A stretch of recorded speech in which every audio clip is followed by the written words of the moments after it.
Yes. The Leaf Spring Army sends its regards.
Hello, everyone. I'm the Enforcer, and I'm accompanied by Enforcer Matt.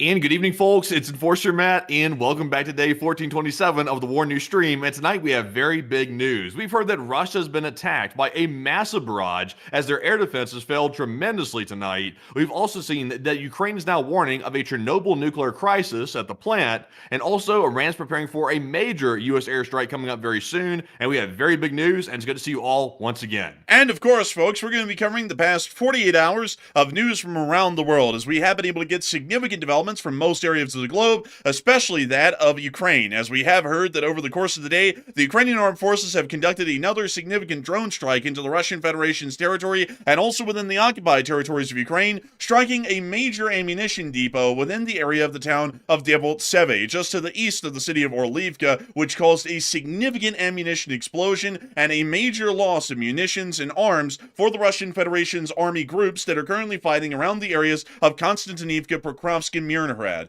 We have also been able to hear significant information as well that earlier in the day, the Russian Federation conducted larger drone attacks inside of the state of Ukraine and were able to successfully hit and knock out electrical substations leading into the Chernobyl exclusionary zone. This has led to the Chernobyl nuclear power plant, largely deactivated at this time, completely suffering a power outage and currently working off of emergency generator power for vital and critical systems to maintain the stasis that the nuclear power plant currently finds itself within. The Ukrainians have stated that this is largely an ongoing crisis at the moment, along with the IAEA director from the United Nations, Rafael Grossi, who has also stated that the situation is a developing crisis at this moment and requires immediate attention by Ukrainian electricians and the Ukrainian ground infrastructure teams to be able to repair the electrical lines leading to the power plant and to restore power to maintain vital and critical maintenance systems. Additionally, we have also been able to hear, moving us into the Middle East, that the Russian Federation has seen that, once again, the situation with their ally in Iran is still somewhat difficult. U.S. armed forces appear to still be moving within the area, and the USS Abraham Lincoln, now somewhere within the area of the Indian Ocean, has turned off its AIS transponder as it's getting closer to the area of potential contact.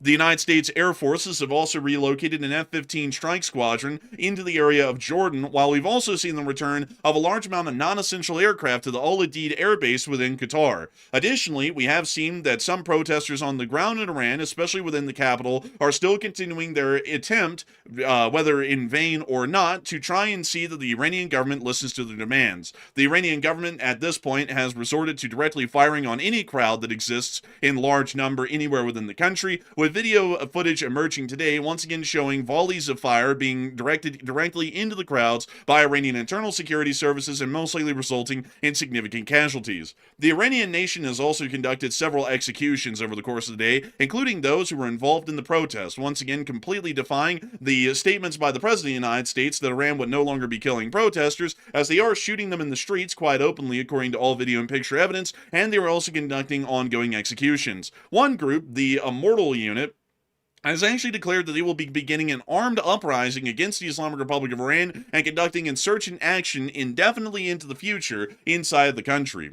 This also comes as the situation is not only destabilizing still within Iran, but is also continuing to stabilize even worse inside of the Republic of Syria, as Jolani Regime forces have continued to take over and quote-unquote liberate ISIS prisons over the course of the past 2 days, as we have seen large amounts of footage of Jolani's men racing up to prisons that had been left intact by the SDF, and then completely opening up every single door and gate within the complex of the prison, allowing for thousands of ISIS fighters to escape into the wider open of Syria and possibly through the entirety of the Middle East. This has caused such an outrage, especially within former SDF-controlled territory, that some units of the SDF have now rebelled against the unconditional surrender issued by their own provisional government within the area, and have now pledged that they will be fighting against Jolani's regime as much as they possibly can, as long as the ammunition lasts. Ambushes have already been conducted on Jolani's regime's forces near to the area of Al-Hasaka within the northeastern area, and we've also seen that thousands of Kurds, even from inside of Turkey, are flooding across the border to attempt to join the SDF in their ongoing fight against Jolani's regime and their endless reign of terror that not only the Jolani forces are instilling, but now will be instilling indirectly through the release of thousands of ISIS fighters. The impact has already been seen just this early, as one ISIS cell within Afghanistan was able to conduct an explosion within Kabul, killing scores of people and wounding even scores more, with ISIS itself, not any ISIS cell or small derivative of ISIS, taking direct credit for the attack, already showing that at this moment, ISIS is already beginning to rear its head in far more significant forms within the area, not only including the attack on U.S. forces in Palmyra several weeks ago, but now including wider sweeping attacks throughout the regional area. It is expected that they will most likely start to conduct international attacks here in the future as their force numbers once again begin to surge and grow in volume. We have seen that the United States is continuing to fly more resources and armed forces into the area for possible strikes on the Islamic Republic of Iran, as all of these situations are developing simultaneously.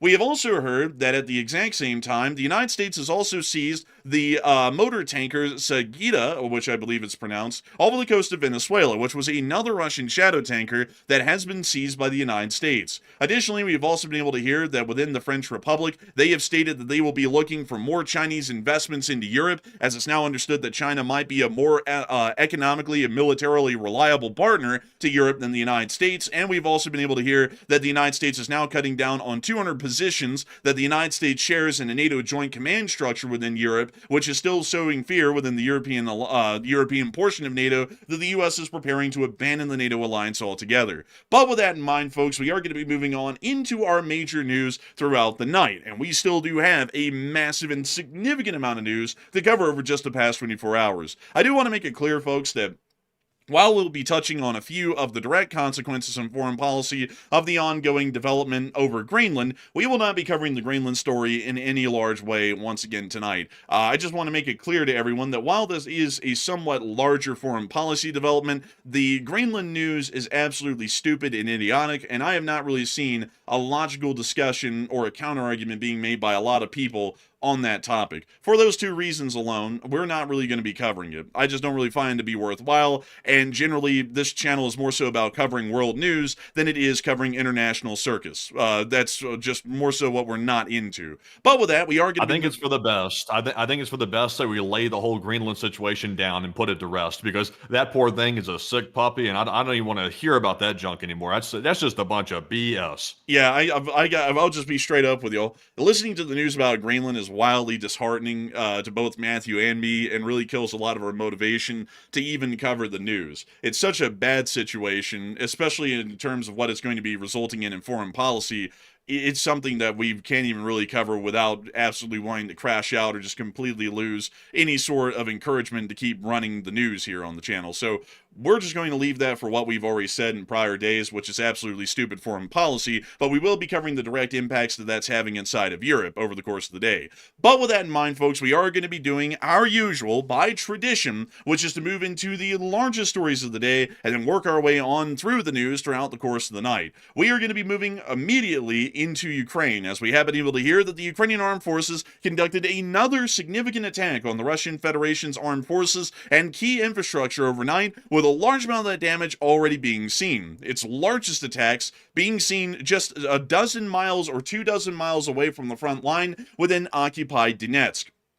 Donetsk and Luhansk serve as significant fortresses for Russian Federation's forces buildups and armed maneuvers within the plains of the Zaporizhian and Donbass areas of Ukraine. And we have seen that throughout the years, the Russian Federation has used surrounding cities, including Donetsk, Orlivka, Debaltseve, Yanakovive, and also Shakhtarsk and Kharkiv, as major supply corridors for the Russian Federation's army groups that are currently fighting within the area around Pokrovsk as well as Konstantinivka. Because of this, and because this is the most active areas of the front lines, the largest amounts of personnel and ammunition of the Russian Federation is deployed into this area, meaning that major ammunition depots have to be built up along these highways, not only to allow for Russian army units to be able to resupply as they make it to the front to join in the fighting, but to also ensure that it's easy to get the munitions from their storage locations and down towards the frontline areas right now around Konstantinivka and Pokrovsk.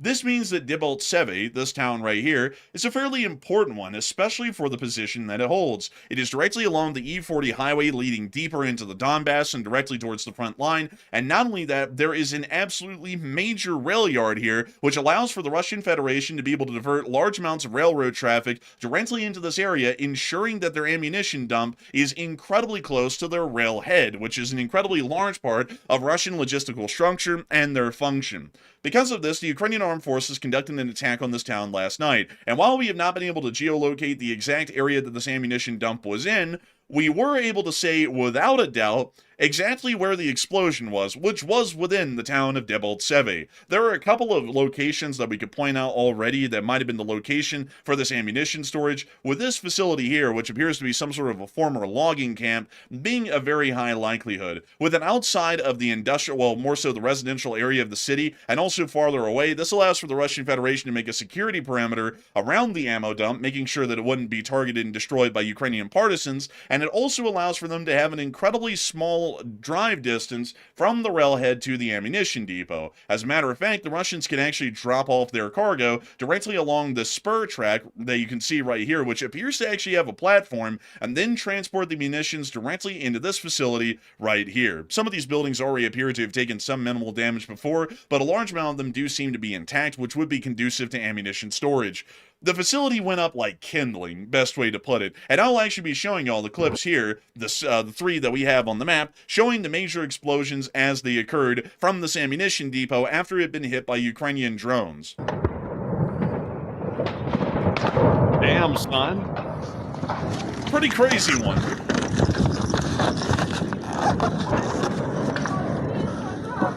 Looks like it was a dead-on hit. It looks like they hit it straight on the top of the thing. That's a catastrophic explosion. That's what we're believing at the moment. If this is the building that was directly hit, folks, we are believing that the drones actually hit directly onto the roof of one of these buildings that was being used to store the munitions. It may have even hit onto one of these larger buildings here, although those would probably be kept for some sort of a temporary barracks or command staffing area for the ammunition dump itself and the Russian logistics unit that would operate that ammo dump. However, regardless regardless of what building it hit, it appears that it took a direct hit, which immediately caused a chain reaction of the munitions within the area, which led to the giant, almost semi-nuclear style explosion that we saw in that clip right there. You can also see that it's being endlessly fed by the ongoing fire on the ground as more and more bits of munition continue to explode and solid propellant continues to catch on fire, which once again you can see in our second clip that we're about to show y'all right here. And let me go ahead and get that one up for y'all so that way you can also see it from another angle. Holy cow. Whoa! Holy cow. Oh my god. Whoa! Oh my god! Oh. Look at that. It's like mushroom cloud. Dang! That's insane. And what the hell was in that? Like, do we know what type of munitions might have been stored inside that facility? Because those are some, like, huge explosions out of that. We believe it might have been a little bit of everything, because these sorts of supply lines, or at least ammo dumps close to a front line, they basically have to provide some form of munitions to every unit within the area. So that means that they would have to provide artillery shells, so there was highly likely 152mm artillery shells within that ammo dump. They also have to provide smaller munitions as well, the mortars like the 107s, the 120mm, and also the 81mm mortars that they use. They would also have to provide small arms ammunition, 5.45, 7.62x54, RPG rounds, and also air defense munitions as well, possibly including missiles for a Kub or a Buke, and maybe even S-300s and S-400s that might be operating in the area in a very limited number. Basically, we would believe that this ammo dump may have been carrying just about every bit of munition that an army group within the area might need to call on to be able to conduct their frontline operations. In some areas behind the lines, they'll stratify their ammunition storages into different sectors within an ammo dump for different forms of ammo storage, but near to a front line here, given the amount of training that the Russian forces have, these ammo dumps probably had a mismatch of all sorts of munitions within each one of these longhouse buildings, meaning that once it went up, there was solid propellant on fire and air defense missiles, artillery shells were exploding after they cooked off, and small arms and every other bit of munition was also burning at the exact same time, along with everything else. That's insane, honestly. I bet the damage around that facility right there. Also, can we see on the map what exactly surrounds this thing here? Because that type of explosion, I would imagine a shockwave would have knocked out those little like villages or towns right over there on the left. I wonder what that area looks like at this point after that huge shockwave came through. I would assume that these towns probably don't have a lot of people living in them. The closest towns nearby is the town of Debaltseve and Chornikine, which appear to be the largest ones in the area. And there is the chance, because we know in most historic ammunition depot explosions, there's usually artillery shells that get jettisoned out of the explosion intact, but armed, and actually explode within the surrounding areas. So there is a chance that there was actually precipitation in the form of artillery fire that was happening in the surrounding area, but we really don't know how big the spread on that was, because we don't have any video evidence to show just yet that there was falling shells within the surrounding area from the explosion, but we could always assume that there were a few, because most artillery shells, well, not most, but some artillery shells caught in these sorts of explosions and fires, they do survive the initial explosions, and they just get flung out of the building, and then eventually land somewhere else. Yeah, that's something else there. I wouldn't want to be living in those nearby villages with that, because I'm sure their windows got blown out. If anyone was living there, they're probably in foul shape at this point. Also concerned that literally this ammo dump just blew up right next to their backyard. That's crazy. Oh yeah, I think they're probably worried. I mean, this is what they saw outside, so I feel like they are probably worried. Oh my God.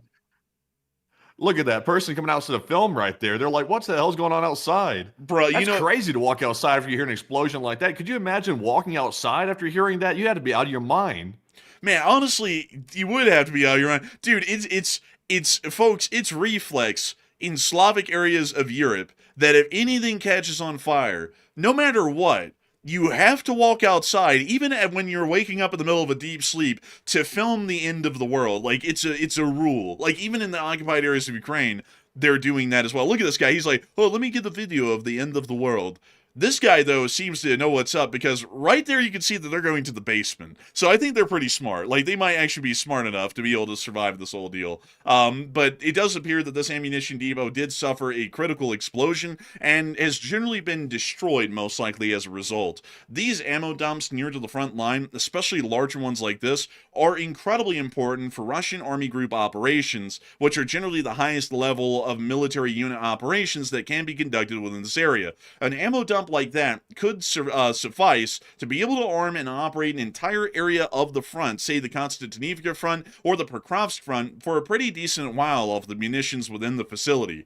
Due to this explosion and the complete loss of the ammo dump, Russia not only lost the ammunition supply facility, but if we were to assume that we were looking at the correct location here on the map as to where that explosion occurred, they also lost their direct access via rail spur to a railhead to be able to move the munitions directly from their railroads and their trains that are bringing them and right onto their road transportation infrastructure, which was right next to the E40 highway. So this, in the larger sense, especially in the detailed nitty-gritty of the logistics, is a fairly large loss for the Russian Federation, and one that they may see starts to impact their combat operations, especially within the area we would assume around the Konstantinivka front, as this is probably one of the closest major ammunition dumps near to the area of the Konstantinivka battlefield. We also were able to see that Ukrainian drones landed just south in Yenikihive and also knocked out the power within this area as well, which we could see in this clip right here.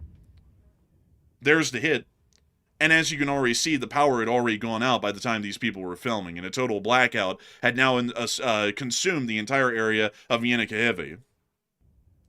Not really a good situation for the Russian occupation forces to be in, as while these towns are within occupied Ukraine, and there are a decent amount of Ukrainians living trapped behind the lines, these towns and ammunition dumps serve a vital purpose in the Russian Federation's armed forces and their continued offensives further and deeper, or at least attempts to get deeper, into Ukrainian territory. With the loss of major towns like Yenikihive, as well as others, this will lead to the Russian Federation seeing reduced supply efficiency and also reduced combat efficiency as well in the larger part as a direct result of that. Not only that, we were able to see some very interesting sights that came out of other areas from this Ukrainian drone attack last night. And then within the area of Krasnodar, we saw some of the most interesting. Krasnodar is a very large city within a special area of Russia that we call the Russian Don region. The reason why it's called the Don is because in the middle of this area is a river called the Don River. There's also this fat dude down in Chechnya who says Don endlessly in every sentence, but that's not really the point that the region is called the Don region. It's called the Don region because all of the surrounding areas near to the Don River are perfectly flat plains, and these extend all the way from the foothills of the Caucasus Mountains and basically all the way up to about the area of the Voronezh Oblast border, meaning that this area down here is perfectly flat, and for that reason it also was a major battlefield in the Second World War between the Germans and the Soviets, which would end up facing down in the largest battle in human history at the Battle of Stalingrad, which would now be called the Battle of Volgograd. But that's a story for another time, and one for a history channel that we might make in the future. Still, this area is incredibly important to Russia because of that flat land, because flat land is very easy to move supplies and equipment across, which means that it's conducive for major industries.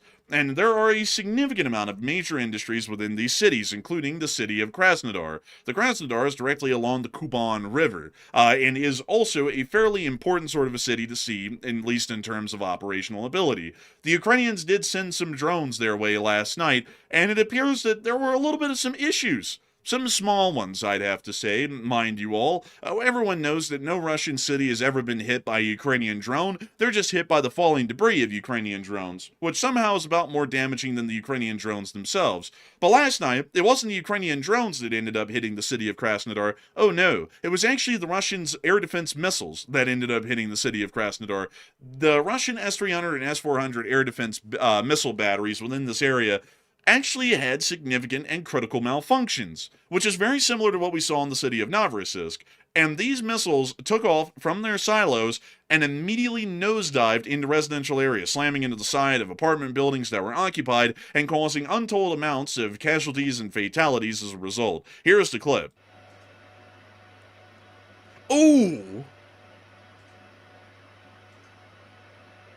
A very solid one, I might add. We also were able to see this from another angle as well. Here's the clip. Oh! Okay, that was probably the most unexpected thing. Ебать! But А их там много как. Да осколки.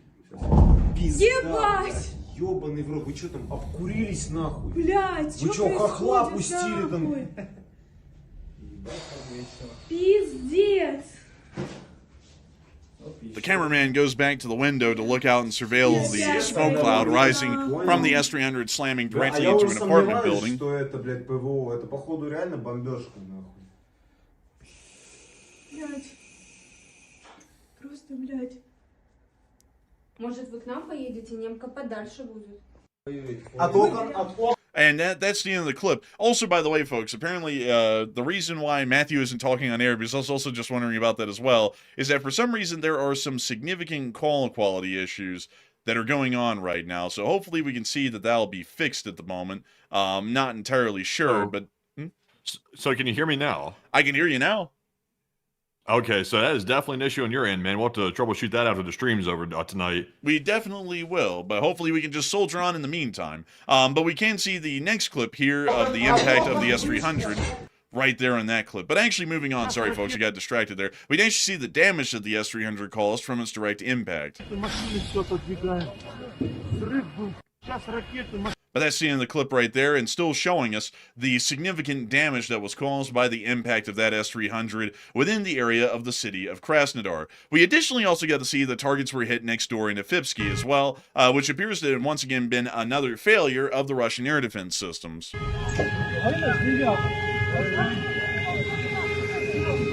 Damn. It looks like the interceptor hit not just the building, but also the cars too. Unless maybe that was just debris that caused the car to catch on fire. Well, Matthew, we all know that the Russian air defense is the most successful in the country, and for that reason, it clearly was falling debris. Like it never is a direct impact. It's always falling debris. That's the rule, folks. That is the rule. But we also have to bring y'all into what precipitated this earlier in the day before the Ukrainians started to land major blows onto the Russian Federation's ammunition depots, cities through the Russians' own incompetence, and also within the areas around the rest of the country, which we're about to be getting to here in a moment. We have to bring y'all up here to Chernobyl. Many people know Chernobyl because of the famous Chernobyl nuclear incident of 1986, where Chernobyl reactor number 4, due to heavy mismanagement by Soviet operators, suffered a critical meltdown which led to the explosion of the reactor and the exposure of the reactor core to the open air. This led to the largest and worst radiological incident in human history, with the only one coming close to it being the Fukushima Daiichi disaster in Japan of 2011. As a result of this, hundreds of thousands of people had to be displaced, and a large radiological exclusion zone was created not only within Ukraine, but also within the area of southern Belarus, directly across the border near to the Pripyat River. Since then, human habitation within this area has been incredibly difficult, if not impossible, and endless maintenance and operation of the Chernobyl nuclear power plant and its remaining 3 operational reactors, along with endless maintenance and observance of the 4th damaged and destroyed reactor, has been ongoing ever since that incident within 1986. This has led to a very fragile sort of a situation here within the radiological exclusion zone, as any sort of an uncontrolled variable within the area can produce untold disasters and results. A fire within the area could create a massive release of radiation, especially if it's a forest fire. Upsetting the soil can cause massive amounts of radiation to be released within the localized areas where the soil was disturbed. Any sort of a breach of the containment vessel of a reactor number 4 could lead to a heavy amount of radiation being released into the open air, and once again extending the amount of time that the radiological exclusion zone must be maintained due to the high levels of radiation within the area. And not only that, it could cause greater issues with the remaining 3 intact reactors, which are not operational and have been shut down, but still require a decent amount of maintenance and connection to the external power grid to be able to maintain minimal critical systems here at the power plant. Over the course of the day, the Russian Federation actually attacked all of the electrical substations that led directly to the Chernobyl nuclear power plant. And it does appear that right now, we are hearing that this morning several Ukrainian substations substations, critical for nuclear safety, were hit in a Russian attack. The Chernobyl nuclear power plant lost its external power supply, and transmission lines were also damaged, according to the IAEA Director General Rafael Grossi. The loss of external power here is not as critical as the loss of external power at a place like the Zaporizhzhia nuclear power plant. Still, it can produce a situation that might eventually devolve out of control, as electrical power is required to be able to operate the new safe containment structure that is over Chernobyl reactor number 4, and it's also required to maintain some of the other critical and necessary systems around the area of the nuclear power plant and within the exclusionary zone. As a result of this will make operations until power is restored incredibly difficult within this area. Not only that, pairing with the prior attack from the Russian Federation on the new safe containment structure, this could cause to unforeseen consequences happening within the area that would not be wildly severe. I do want to make that clear. If something happens here, it will most likely be a level 3 nuclear incident, but it will not be a level 6 like the actual Chernobyl nuclear meltdown was back in 1986. So Matthew, a lot of people are actually talking about this right now, and what are you thinking about it, and what are you thinking about it as well? Okay, so one thing I do want to preface all this stuff with about the Chernobyl situation, like the Enforcer mentioned, this is not an active nuclear power plant, but the huge threat, the radiological threat at this facility is there is spent nuclear fuel being stored here at Chernobyl that's left over from the days when the reactors were actually operating and when that terrible disaster occurred back when Chernobyl exploded and also had a meltdown. So the big problem is there's two types of cooling at this Chernobyl facility. There's air cooling and also water cooling. And both of those mechanisms, they need power to be able to operate those systems to keep the spent nuclear fuel cooled off, so that way it doesn't release radiation into the area. So right now they're relying completely on backup diesel generators, similar to Zaporizhzhia at one point, to keep this stuff running and keep it cooled off. And if the stuff is not able to be cooled, we're looking at a limited radiological release. It's not going to be something the equivalent of like Zaporizhzhia melting down or something, but it would be localized. Ukraine would get irradiated, and likely, possibly even Belarus and maybe even Russia might get irradiated by it as well. So that's what we're looking at here. But what are your thoughts about this? What happens next now that this issue has been caused by the Russians acting like idiots again and attacking the site of the Chernobyl nuclear power plant? It looks like 67% said Russia is determined to cause an accident, while 13% said it will be resolved soon and it was merely a accident, a real accident that is, and 11% said it might be a close call. And in my opinion, going off of what Zelensky said a few days back, he had warned that the Russians were going to try to attack a nuclear plant, and I think we're looking at this attack right here. I think this is what the Russians were planning on doing.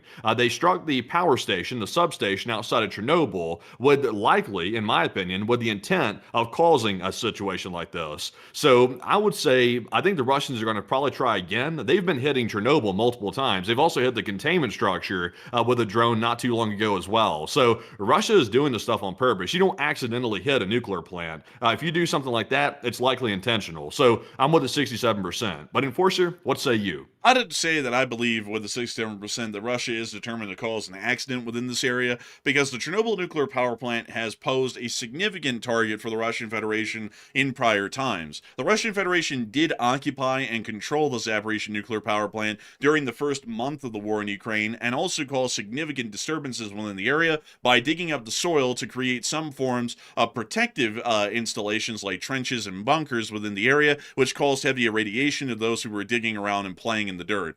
We also know that they hit the new safe containment structure last year with a Shahed 136 drone directly under the side of it, causing a near complete structural breach of the facility and causing the entire new safe containment to be completely redundant and pointless. I would say that because of those prior two incidents, it's highly likely that the Russian Federation wants to cause some form of an accident within this area that would be somewhat significant, but not as major as causing an explosion or a disaster at an operational nuclear power plant, like the Zaporizhzhia nuclear power plant or any other operational nuclear power plants within Ukraine.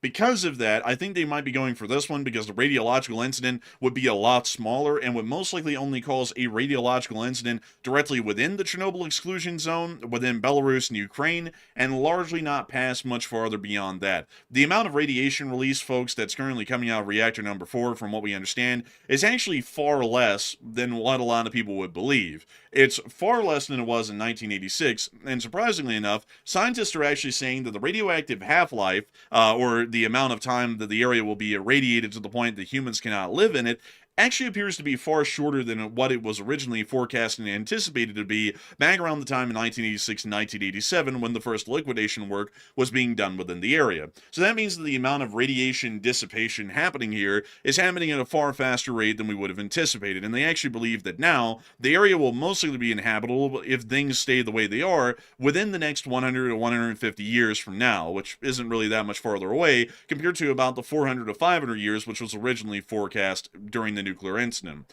Because of this, the reactor is also not emitting as much radiation as it once was, and on top of that, the new safe containment is largely containing any of the remaining released radiation within the area of the structure.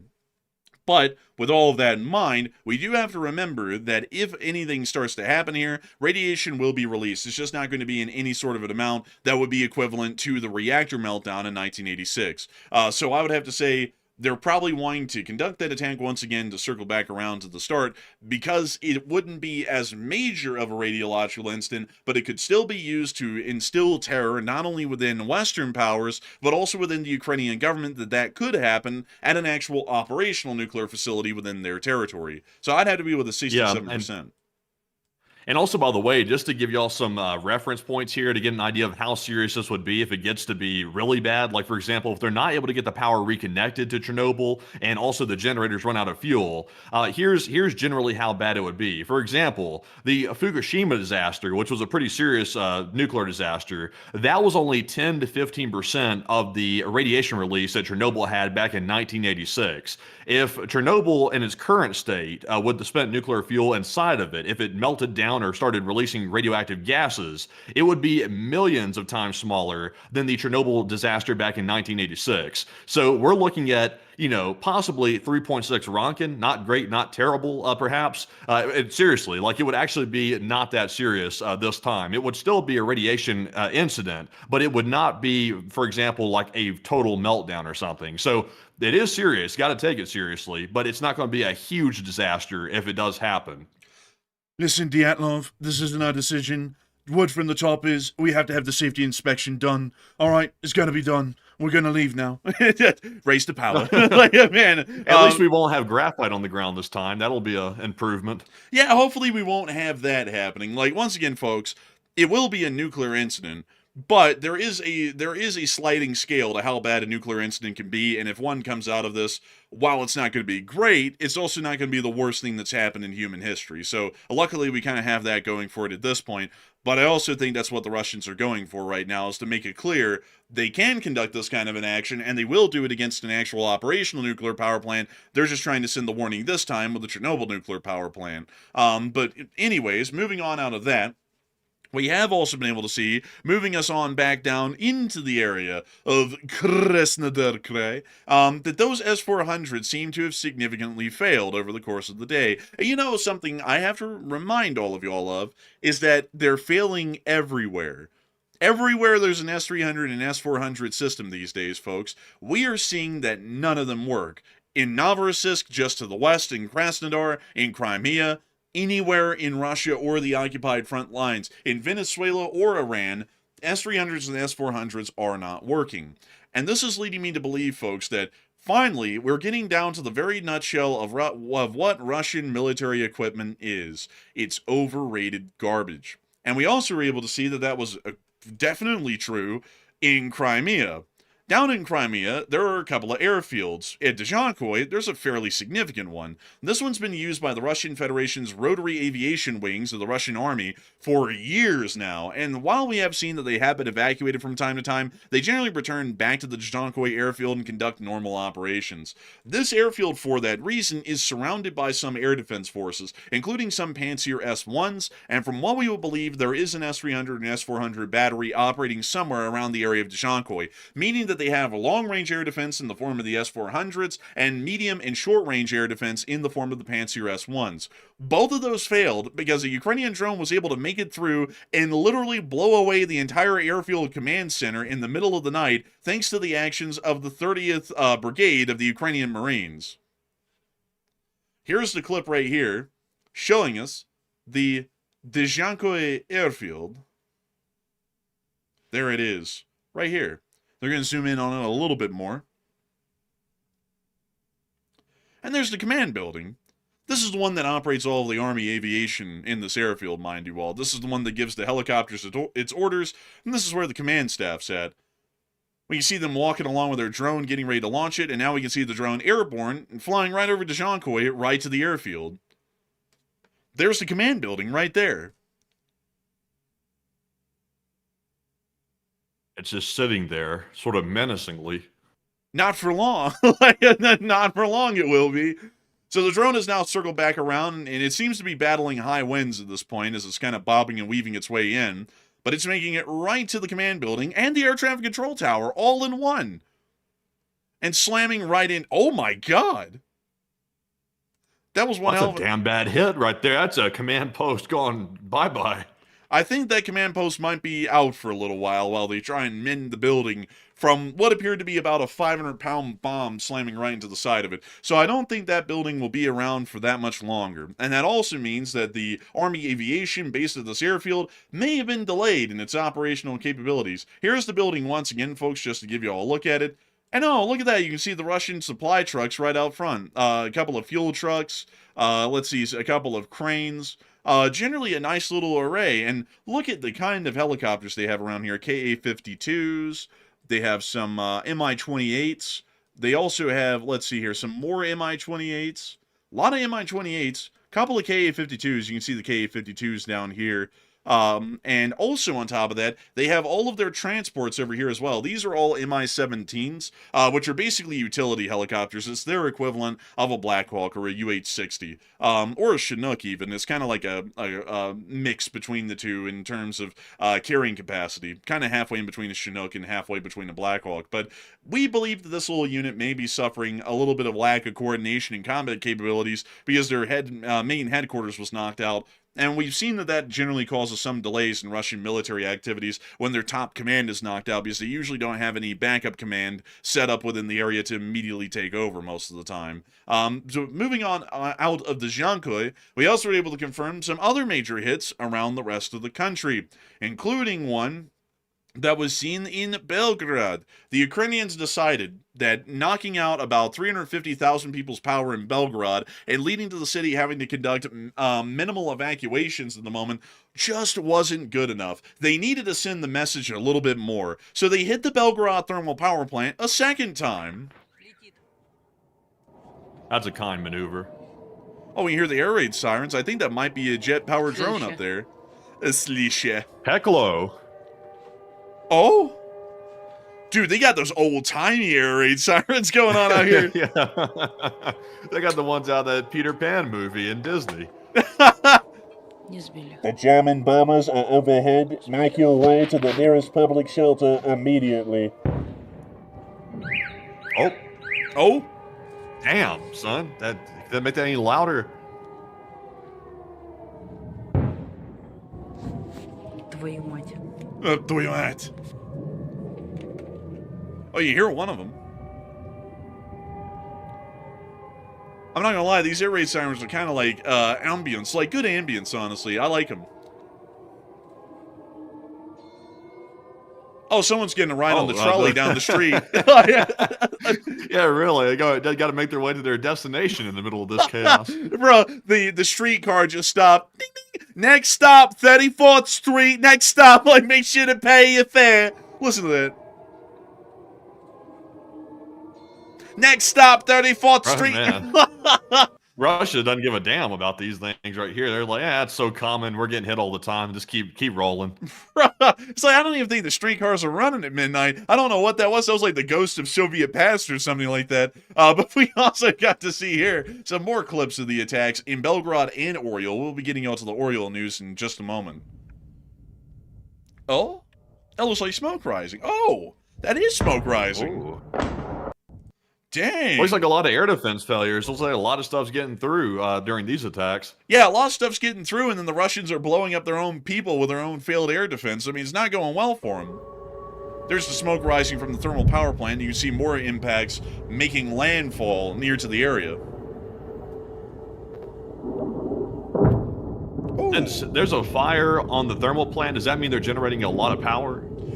You know, that's a good question. I think the answer is no, though. I think the fire is supposed to be in the boilers, not outside of the power plant. Well, yeah, maybe they should upgrade their systems to compensate for this new feature.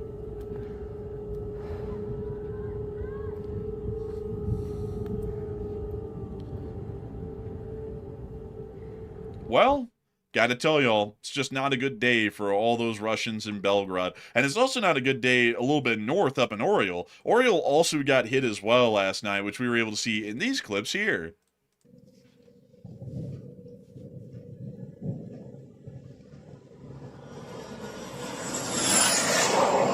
Holy crap! Man, that was a Peklo. That was actually a Peklo. Could you hear that sound? Yeah, that was jet powered. That was definitely a jet powered drone. Let's listen to that again.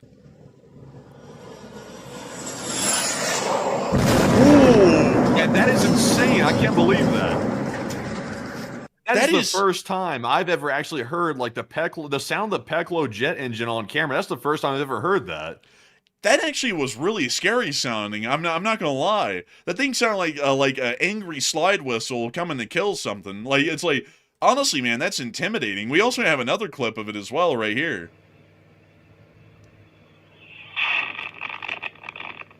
Damn, those Peklos are fast and that carries a hell of a warhead. Man, that thing's got a pack-a-punch on that thing, man. It's like that thing flew in with like a 500-pound bomb on it. Let's listen to this clip again.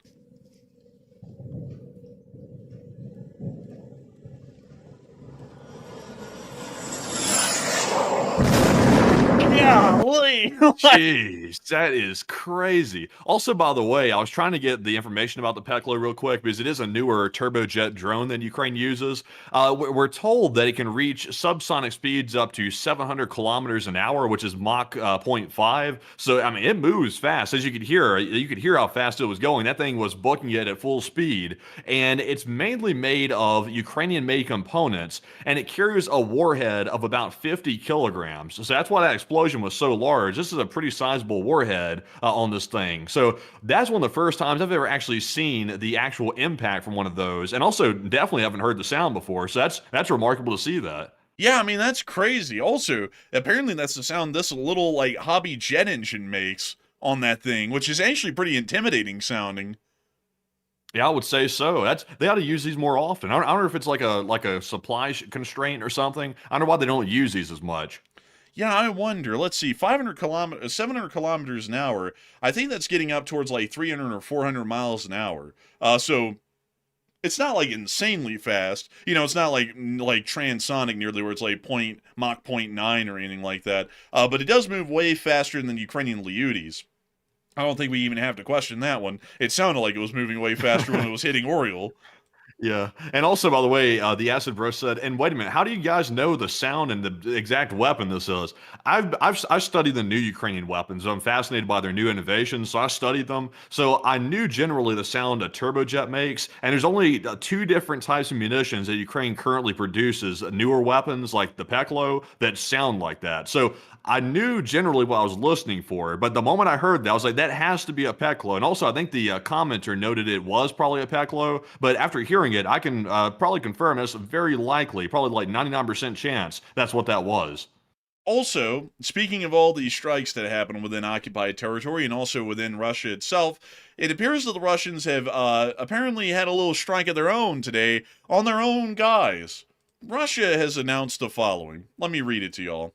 We are receiving mass messages about cuts to KTO payments, which are the payments to Russian soldiers and also their payout bonuses. Allegedly, the current payments are being suspended, and they will be replaced by a new additional payment of around 70 to 100,000. Thus, the monetary support for fighters in KTO operations will amount to approximately 100 to 150,000 rubles per month, which is equivalent to about $1,500 a month. We cannot confirm this, but we can't ignore it either. We are currently verifying the information. We are promised an explanation on Monday. For now, please do not spread panic, and if anyone has reliable information about payments and how they'll be calculated, please write to us in the admin panel.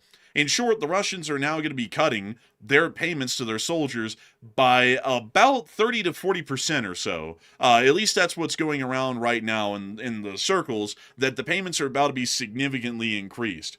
Significantly decreased, as a matter of fact. And this is not the first time that the Russian army has done something like this. They have cut the payout bonuses before, and we did see that caused a bit of a crash out by some a while ago. But it now appears that they're going to be cutting down their pay openly by decent amounts, by about 30 to 40%. A lot of people always hear that the army doesn't really pay a lot in most countries around the world, even in the United States of America, which has some of the best pay for their armed forces, rather than other European countries, which also pay quite well. Most militaries are known to not pay a whole lot, meaning that a decrease in their salaries monthly by about 30 to 40% is a pretty decent cut. It's one that's not going to be boding all too well, I would assume, with a lot of people who probably joined the Russian army because they were promised that's going to pay quite well, although it's incredibly dangerous. And a lot of people are wondering whether or not this is going to cause any larger consequences, aka a revolt or so, within the Russian Federation. And Matthew, what are people thinking about that? What are you thinking about that as well? Okay, so Russia is not new when it comes to scams and also not really treating their troops right because obviously they only last for about 2 weeks on the front lines. So we have heard that Russia has offered bonuses in the past, which consists of maybe water park tickets, maybe a bar of chocolate, or perhaps maybe if you're lucky, a sack of potatoes for the family. That's if you're lucky, that is. Sometimes they don't pay out bonuses whatsoever. But now they're even cutting the pay for some frontline troops, which is even worse. And is this going to cause a revolt amongst the forces? 42% said no, because the Russian forces cannot revolt, or otherwise they'll have some very bad consequences. Or 40% said yes, rebellion will be widespread in the Russian forces. And 8% said Russia will probably start paying soon because they know what's going to happen if they don't. And I would say, generally speaking, Russian forces really cannot revolt. The Russians pay their salary out of kindness because the alternative is the Russians simply end up doing horrific things to the soldiers that don't want to fight, even if they're not getting paid. So essentially, the Russian soldiers are enslaved to the Russian Federation. They would prefer to get paid, but I mean, their alternative is going down hard, if you get what I'm saying there with that. So I'm with the 41%. There's really not much the Russians can do except for maybe have some murmurs in the background here and there. There's really not much they can do. But Enforcer, what say you? I'd have to say that I'd be with the 42% as well. I don't think the Russian army really has the capability of revolting. And while we have seen every once in a while that an officer gets fragged or run over by a tank or something like that, it never really turns into a major coup. And the only one we've ever seen like that was the Wagner coup of 2023, which, to be entirely honest, didn't even have to do with the Russian regular army in any extent. It was a mercenary group that tried to conduct that coup. So with all that considered, I'd have to say that the historical chances of them revolting is incredibly low, because things like this, close to this level, have been done in the past a good amount of times, and we've never really seen a revolt come out of it. Still, it's not going to do anything for their morale, and it's definitely not going to do anything for the Russian government getting in new recruits. Also, it's showing us that the Russian government is running out of money. They're trying to stretch the remaining money that they have left in the Russian government as far as it can go. And that means they're trying to cut down on the pay of these soldiers, because a 30 to 40% decrease in their pay may allow for the Russian government to survive about 30 to 40% longer than financially expected at the moment. So that's why I'm generally thinking this is being done, and I think it's more so a sign of how bad off the Russian government is in terms of the remaining money they have left, more so than the fact that it may lead to some form of an internal revolt within the Russian army. But moving us on out of that news, it is time for us to get on down and on into the news out of the middle of the East. And I got to tell y'all, folks, the news out of the middle of the East today is scrumptious, chef's kiss type of stuff. It's the type of stuff, folks, that you hear about in like a video game cutscene where there's the rise of some sort of an enemy group that the U.S. has to fight later. So get ready, folks. Y'all are about to be hearing like that Call of Duty Advanced Warfare type stuff coming out of the Middle East today. So just get ready. We're about to be getting on into that here in just a moment. But before we do, I do have to say, a humongous thanks to everyone so far for watching tonight. We have had 40,000 views within the first hour, and 12,000 people are here right now. And I gotta say that we're entirely honored and greatly appreciative to know that so many of y'all are here enjoying the news tonight and always consider the Enforcer channel to be a primary source of news. We also have to say that we greatly appreciate all of y'all for sticking around in the midst of all of this stuff that's going on out there in the world. It's really something else. And right now we understand that the YouTube algorithm is kind of split right now on the news segment. Half of it's going to like the Greenland stuff, and the other half of it's going to actual world news. So I'm happy to know that all of y'all have chosen to listen to the real news that's going on instead of that stuff, whatever that is going on now. And we're happy to know that y'all also be listening to the news that we've got tonight out of the Middle East, out of generally the U.S. developments in the area, and a little bit of news that we have about what's going on inside of Europe today. But before we get on into all of that, the rest of the news that we have for the night, I do want to make sure that we take a moment to get a couple of questions from the chat. So Matthew, what do we got?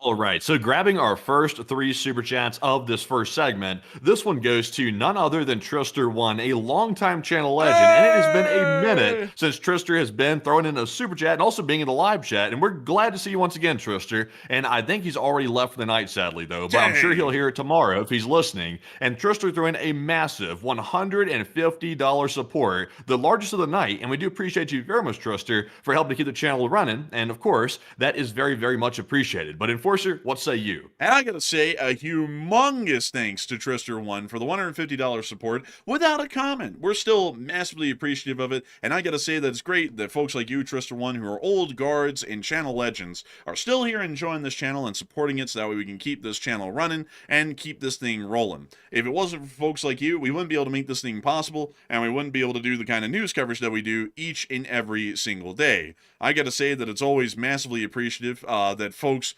really do enjoy our kind of coverage, and that folks like you help us to make this thing a reality each and every single day. So a humongous thanks to you so much once again. I hope that has addressed that incredibly well, and with that, it is time for us to move on and into the next one. But a humongous thanks to you so much once again.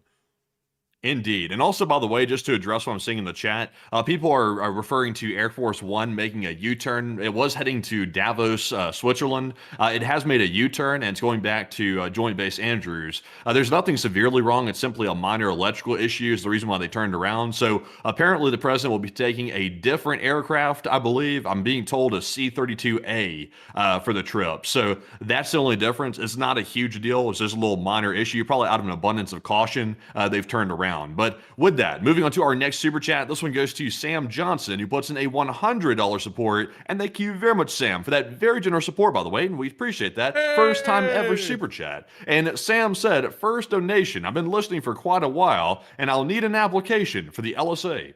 Well, I gotta say, a huge thanks to you for the massive support, and also, thank you so much for wanting to join the LSA. And to let you know, that basically is your application right there. There is no official application process to join the Lee Spring Army. It's just that if you want to join it, you can probably be a part of the LSA anytime you please. And I gotta say, I thank you so much for enjoying this channel, the whole deal, and wanting to join the LSA. And I hope that you find yourself at home here. We have an amazing community of folks in the hundreds of thousands that call this channel their home. And they're incredibly smart and incredibly discerning folks in support of American and Western interests. And more importantly, in the support of the interest of our Western sphere as a whole, including the United States of America and all of our allies in Europe, East Asia, and elsewhere around the world that help the United States to be able to be in the position of being the global superpower of this Western sphere. And so a humongous thanks to you so much once again for the incredible support and helping this channel to keep it running. And of course, long live the Lee Spring Army, and welcome to the LSA. And so a humongous thanks to you so much once again. And with that, we're on to the last question of the segment, and then we're going to be moving on into the rest of our news for the night. All right, and our last one of the segment goes to Thomas D. Orazio, another longtime channel legend, who throws in a $50 support. And thank you very much, Thomas, for that generous support, and we appreciate that. He said, y'all's pushback on the Greenland issue is valid, and the USA gains nothing by fracturing NATO, and China is the real challenge, and history shows why dissent matters, and Germany in the 1930s failed when bad ideas went unchallenged, and it takes courage, and you show it. And thank you, Thomas, for the kind words about that. I'll be honest, it's a difficult topic because we want to discuss it. Honestly, not really so much anymore, to be honest. We've kind of covered everything there is to it. Really, I think our current stance on it is we will cover it if something actually materially happens. Like, for example, if the U.S. aggresses on Greenland militarily, we'll obviously cover that. But outside of that, all the bravado, the BS, the wild, reckless statements, we don't want to get into all that. It's a bunch of hot air and garbage, and it just stirs up a whole bunch of trouble. It's really not even news. It's more like just pointless statements that are being tossed around diplomatically. But Enforcer, what say you? I'd have to agree. I do thank you humongously, Thomas D'Orazio, for the support, and thank you for enjoying our pushback. But I have to say that I just can't really even talk about it a whole lot, to be entirely honest, because as far as it works, Matthew and me have had an extensive amount of time covering the news from around the world in extensive detail, and also watching how foreign policy events unfold, and also having a decent amount of knowledge just growing up and being really interested in reading about it our whole lives, and then also having some college degrees under our belt, which, just kind of more so professionalizes the knowledge that we have, but doesn't really do much more than that.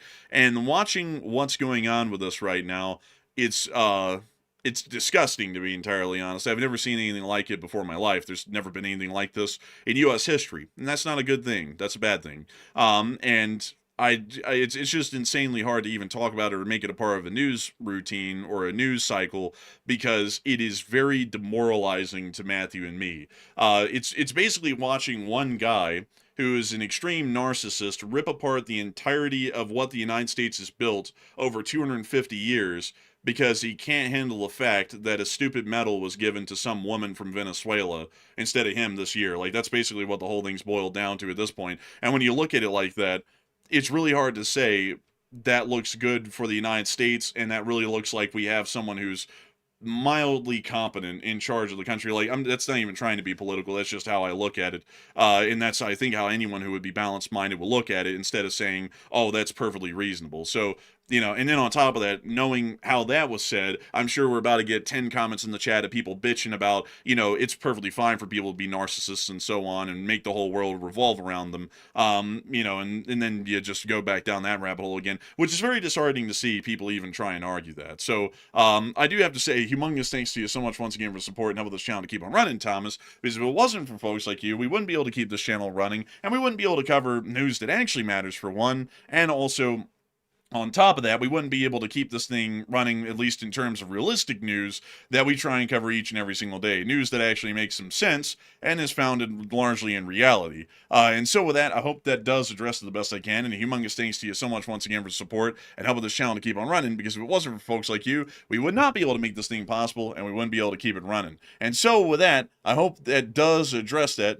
hugely once again. And with that, folks, it's time for us to move on into the rest of the news that we have for the night. And we have a significant amount of news coming out of the middle of the East, and we have quite a massive amount of it, I will have to say, folks. So moving us on down into the area, we're actually not getting to Iran first, we're getting on into Syria. Syria has had a lot going on quite recently, and I'm going to give you all the current situation in Syria before we get into it. This is what the country looks like right now. Everything in green is controlled by Jolani and his ISIS regime at this point. Everything in yellow is still kind of semi-controlled by the Syrian Democratic Forces, which were the guys that we supported. And the area down here in blue is controlled by the Druze people. And then over here in brown, that's the area that the Israelis control, which is the Golan Heights and the sanitary zone that they created beyond the Golan Heights, getting on closer to Damascus. This is the current situation that we find, and right now, this area in yellow is still shrinking little by little every day. Syrian interim government forces under Jolani's command are continuing to advance on into the area of Al-Hasaka and also the other remaining areas of the desert that are controlled by the SDF but don't really have anyone living within it. These offensives are still ongoing right now, and from what we know, the situation is now completely devolving as the ceasefire negotiations between the Syrian government, basically the unconditional surrender, and the SDF have completely collapsed. Syrian government forces are now pushing north from Raqqa and south from Tel Abyad, together with Turkish-linked SNA militias, in order to cut SDF-held areas into two pieces. This will make it easier to deal with the separated parts of the SDF and destroy them in detail later on. The SDF doesn't really appear to be taking this lying down, at least the remaining elements of them, as they have announced that they will start an armed uprising and continue the rebellion against the Syrian interim government due to the fact that Holy they are... shit. Yeah, that was loud as hell, but, and also, dang, man, but beyond that, it does appear that right now the rebellion will still be ongoing, as all Jolani's government is currently looting houses wherever they're coming into. They're releasing ISIS prisoners by the thousands, and not only that, it's believed that they'll probably be conducting massacres against the Kurds once they take that area under their direct control. And we can see in this clip right here some of the people who are coming out to support the SDF and the continued actions against the Jolani regime.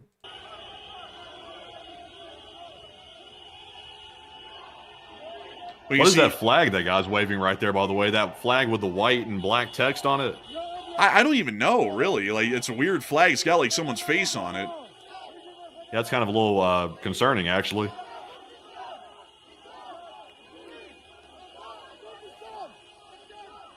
And these right here are SDF? Yeah, these are the SDF guys. Wow, some of them are in hoodies. Some of them are like wearing blankets. They're kind of a very casual force.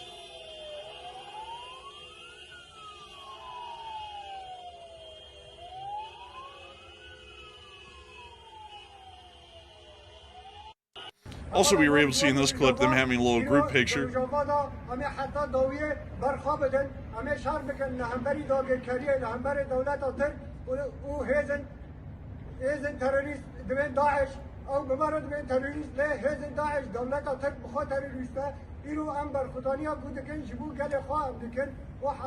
They're all just kind of hanging out. He's got a lot to say. Jeez, man, that guy's yapping. Man, honestly, man, he loves to listen to himself talk. Jeez. But we can also see them.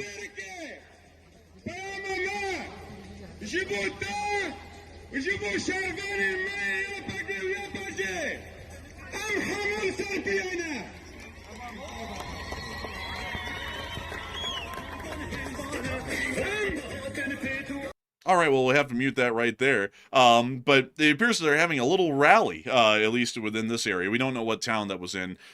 We also were able to see that they have pretty good reason for this today.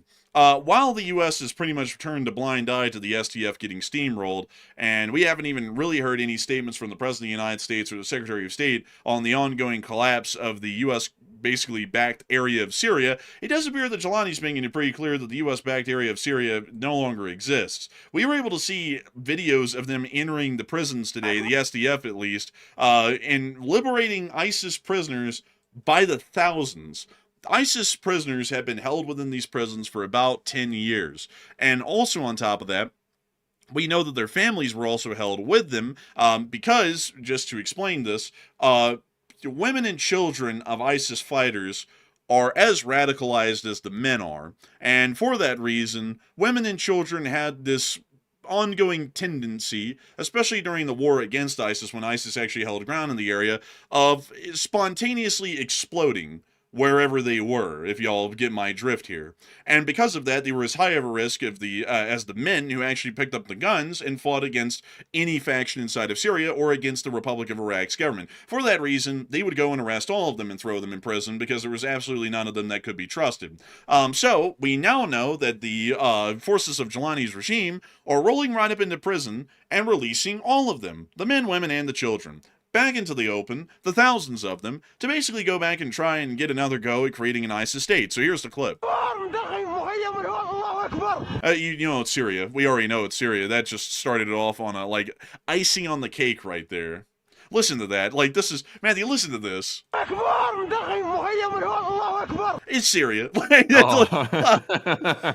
I wonder if there's like, is there like a warm up to get to this level? Like I don't know anybody that rolls out of bed and is like instantly like hyped and also like wired to the extreme like this. Even with a cup of coffee, you're not wired to the extreme like this. These guys like have a instant get up and go like in their system where they just wake up and it's like instant crack. Like they're just like it's like crazy like time they wake up.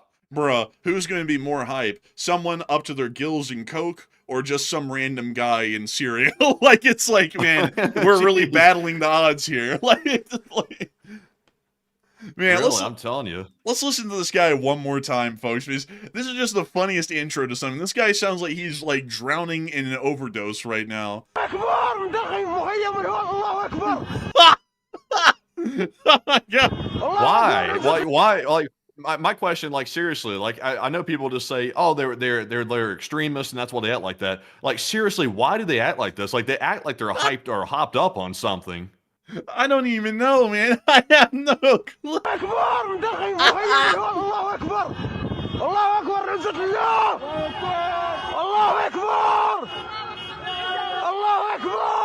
Bro, I think he's being greeted by the ISIS prisoners like he's like a revolutionary or something like that.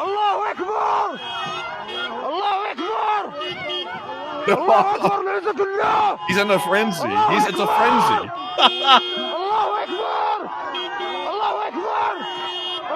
You know,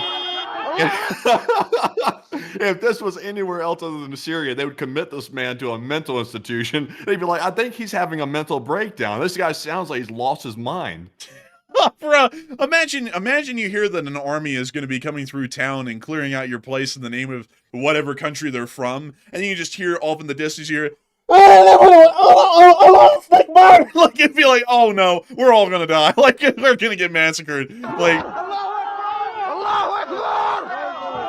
and there they go, all the ISIS prisoners. There they were, right there, just wandering off into the sunset, literally. Here's another clip of them doing that.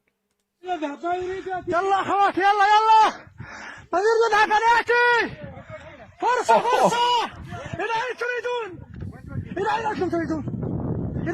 guys, y'all want to calm it down a little bit? You know, like, it's kind of crazy, folks. Like, I just gotta say, it's kind of weird how all of these guys in the Syrian armed forces, doesn't matter what group, the SDF, the Syrian interim government, the Druze, whatnot, they all have this kind of energy, but I've never seen them turn this energy towards anything rather than, like, just curb stomping any other group in Syria. Like, it's like, if they would just turn that energy away from curb stomping each other all the time and towards developing their country, they'd actually be pretty well off, I think. Like, imagine them in a business deal. You can buy 30% stake for 500,000! 500,000! It's like, they'd be going, I think they like not all.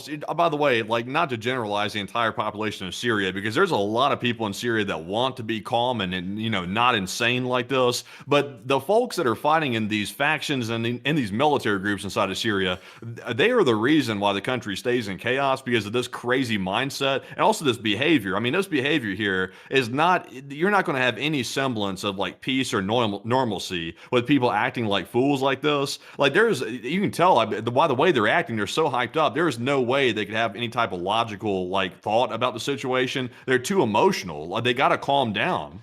I say, folks, that in the future, 70 years in the future, y'all are going to hear, oh, you know, we got our best negotiators in the building. We hired some Syrians. Huh? You can get 30% of the company and benefit the shareholders for only 1 million! 1 million! Shut on the paper! Like, it's just like, that's what they're going to be doing. Yeah, there he goes again.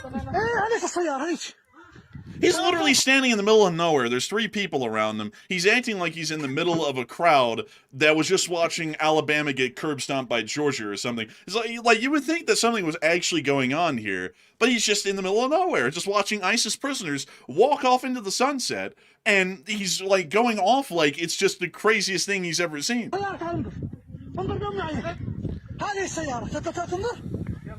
He's about to hyperventilate. Like, legit. Holy crap. Bro, he's scaring the ISIS prisoners back into the prison. Like, Like, they're running back in. Like, oh my God, this guy's crazy shit. All right, hell, excuse me. I gotta run back in here. I gotta get away from this loony. They opened up the gates, and this guy said, "No!" They're like, "Nah, screw that!" Like, they went running away. Oh my God! This guy's about to have a heart attack. Oh my God! I've never seen anything like that, bro. The guy was so hyped up, he scared prisoners back into prison. That's crazy work. This guy right here is like the town menace, this guy. Oh my god. I'm not gonna lie. That's something for the books, folks, right there. I've never seen anything like that in my life. Anyways, we also got to see that the SDF forces that were pledging that they were going to continue their rebellion wiped out an entire HTS convoy.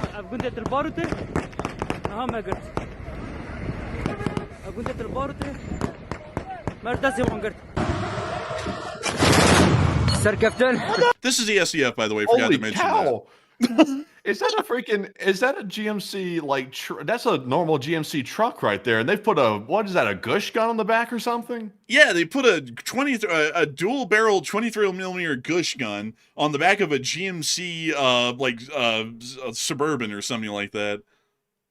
Suburban, close enough, but I didn't know they were ready for that much weight. That's impressive, actually. Man, I mean, GMC, they don't get as much of a reputation in the Middle East as Toyota, but it's still out there.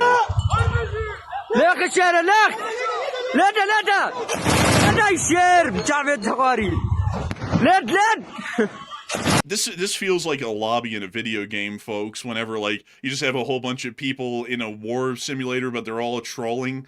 Fire not that way! Go that way! Like, it's like, okay, it's like, all right. I share!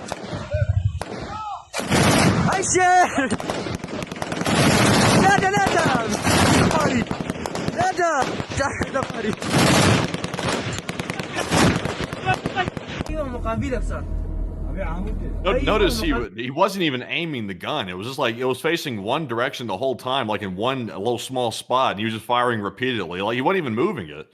No, he wasn't. And also you could notice that the elevation was just getting slightly higher after each burst. At the end, he was probably just firing up an aircraft overhead in Syria somewhere.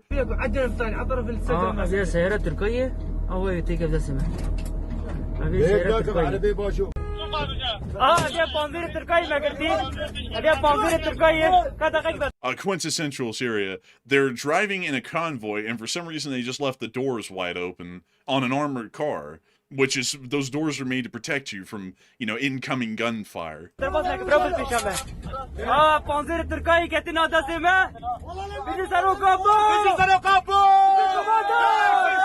also have to mention, by the way, this isn't even Jolani's guys. This is actually the guys fighting Jolani's guys, which are the SDF. Just wanting to point that out. It's kind of hard to tell. It's kind of hard to tell the difference. They're all acting crazy. They're all acting crazed.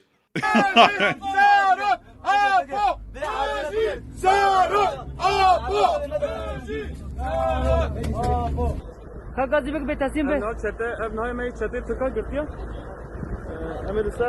see them hanging out on the side of the road.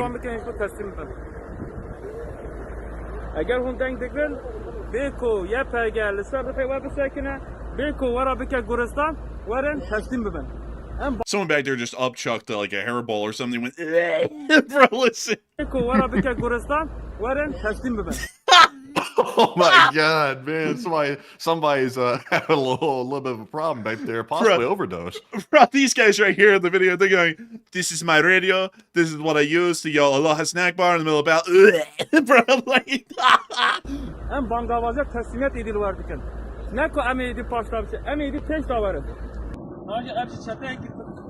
They took him on the prisoner. We're gonna end that clip right there because I don't trust that. Like, I don't like the way that looks. Yeah, I'll be honest with y'all. They're processing an HTS or a Jolani Regime prisoner, but generally people on their knees in the Middle East with someone behind them who's an infantryman usually is not something that we continue to show on air. Let me take that. Well, I can't even take that off air. Actually, we're just gonna skip on that clip. We're going to move on to the next one here. Well, actually, there isn't another one. It's just images from the video. So we're going to move on from that. We don't know what happened in the rest of that clip, just to be straight up with y'all, but I don't trust it. Anyways, we're going to be moving on up and into the area of the northern part of the country, where we were also able to see that thousands of Kurds were literally pouring across the border to go join in the fight against Jolani's regime. That's a lot of Kurds. But where's the way? Oh! Like, but anyways.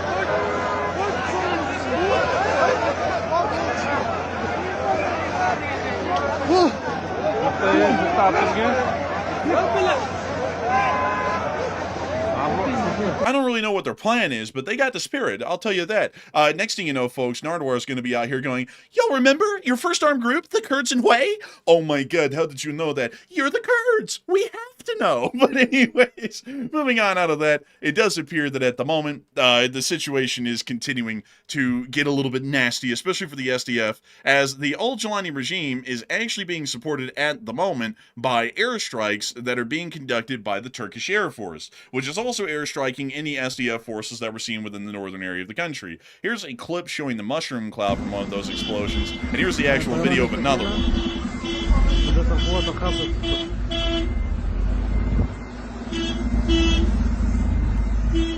We see SDF forces passing on by, even as airstrikes are happening on others just within view. You would think that'd be their, like, message to move on along, because there's probably an F4 overhead waiting to drop something on them, but they're still sitting around.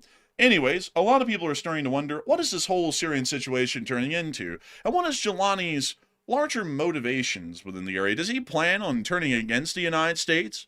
Or does he plan on doing something else? Matthew, what are people thinking about that? What are you thinking about that as well? Okay, so now that we're getting more reports that Syria's Jolani forces are allegedly releasing more ISIS fighters from prisons that were held by the SDF, now U.S. forces are also on alert and also showing up to the prisons to try to keep the ISIS fighters inside their cells, but it does not appear to be working that well. So ISIS is getting loose again, and it appears to be possibly sponsored by the current Syrian government, which is backed by the United States, which is obviously not a good turn of events. So 63% said Jolani plans to turn on the United States, and that's why he's doing this, while 15% said U.S. forces will put down these terrorists that are getting loose, and 9% said Jolani doesn't want to release them, and it's simply an accident. They slipped and fell on the sell button to let them all out. Honestly, my take is it's not sounding good. It's sounding very suspect, like Jolani is letting these guys out intentionally, because how does 1,500 ISIS fighters get freed unless there's some type of intent behind it? Right now, can't necessarily prove that for a fact, but it's not looking good. It's looking very suspect. And now the U.S. forces are getting involved in trying to put a stop to these ISIS fighters getting loose. So right now, we're seeing that a very, very bad terrorist faction, which is ISIS, is getting loose, and ISIS literally terrorizes everybody. There's nobody that ISIS does not terrorize, so that's one of the worst groups that could be getting freed. So I'm with the 62%. I'm generally leaning toward the idea that Jolani is doing this for either bad reasons, or maybe he's not properly monitoring the situation to put a stop to it. Something's happening, but it doesn't look good. But Enforcer, what say you? I'd have to say that I'd have to view with a 62%. I believe that the Jolani regime is going to turn on the United States, because releasing ISIS fighters by the thousands back into the wild of Syria is not a good idea, and that's going to result in further terrorist attacks being conducted, and largely going to result to a large footprint of ISIS being within the new Syria, which also means that it's going to have a heavy lean, most likely towards ISIS ideologies that either try and appease them, or they're going to start creating their own little attempted ISIS caliphate within the area, which is highly likely that they'll probably try and do that again, a lot like they did in the middle of the 2010s. So I would have to say I don't believe that the Jolani regime is looking all that good at the moment. I have seen some people, though, folks, in the Congress, representatives and senators of different political parties and different districts that they're from in different states, saying things along the lines of like, I'm completely disappointed by Jolani and what he's done inside of Syria. I can't believe that he would do all of this. And, you know, I gotta say, folks, this is why I'm saying that politicians don't know more than we do. I'm not trying to say we know everything in the world, but politicians are blind as hell. We saw this coming from a year ago when they started massacring Alawite Arabs on the coast and massacring the Druze down in the southern part of the country. We started to say, okay, well, we've taken enough time to see what Jolani's about, and he appears to still be a terrorist that's just disguising himself like he's a friend of the West. We said that a year ago. A year ago. And everyone wanted to say, oh, no, he's not. The politicians up there in Washington, the representatives and the congressmen and the president, they know more than you do. They're playing 4D chess while you're playing checkers. And we saw it way back then. We didn't need CIA reports. We didn't need to sit here and wait for a year for him to release ISIS fighters. You could see this coming a year ago. And that's not because we're geniuses or anything. It's because we got eyes and we got a little bit of brains. And we put the two together and we come up with analysis. Dead on the nail most every single time, because if you have enough common sense and you have some eyes and you have a brain to work with, you can tell exactly what's coming around the corner. And we saw that coming from a year ago, and now it's happening today. Like, it's just unbelievable. I mean, the nation could have worked off of this a year ago. We could have stopped our recognition of Jolani. We could have put the HTS back on the terrorist designation. We could have started to implement sanctions against him. We could have sent U.S. forces into SDF control territory to force some sort of a confederation government to be formed where the SDF would still exist, or to completely crush the Jolani regime in the claim that it was a fight against terrorism. We could have done any one of those things. After he had been in power for only a month, and he already ended up massacring thousands of people across the country, making it clear the guy was not anyone to be trusted. I mean, we could have seen that a long time ago. So, you know, that is what it is. But we also understand that within Iraq, there was actually a decent amount of Kurds, which I didn't include the clip of this, but there was a decent amount of Kurds who actually breached the U.S. consulate in Erbil in Iraq, that were angered over the thought that the U.S. has completely betrayed the Kurdish forces that were within the SDF, which made up the bulk of their fighting force within the northeastern part of the country. And Matthew, what are people thinking about that? And what are you thinking about it as well?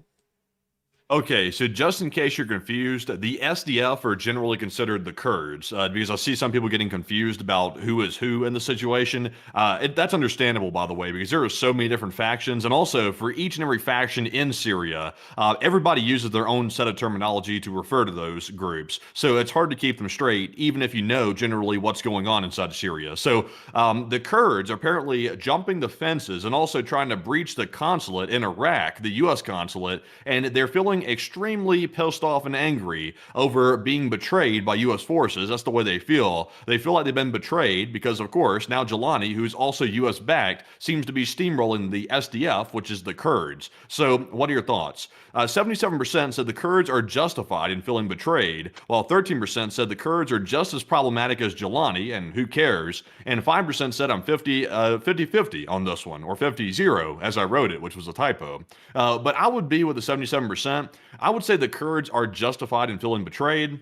We've even heard some U.S.-aligned officials saying that the Kurds served their purpose, and now it's time to say goodbye to the Kurds. So they're being disposed of like they were disposable. And honestly, they have every reason to be pissed off, because if they were that disposable, why was the U.S. using them like that just to simply abandon them? So it seems pretty nasty business, very nasty work that the U.S. has done to the Kurds, and now the Kurds are in a fight for their life against the Jolani regime, which is a former terrorist regime, or possibly a current one, depending on how you look at it. But Enforcer, what say you? I would say the Kurds are justified to feel betrayed, because we've literally just given up on these people and walked off from them. We basically used them until their use served no end, and then we just dropped them like they were a rotten egg or some bad sandwich or something like that. It's crazy to see that, folks, because here's the thing. Before people start coming in here and whining and bitching that we're bleeding heart, whatever, is that people notice this stuff. And when people notice that the U.S. is dropping all of their allies, both unofficial and official, like they don't exist, then people aren't going to trust us anymore. That means we're going to lose out on a lot of opportunities around the world.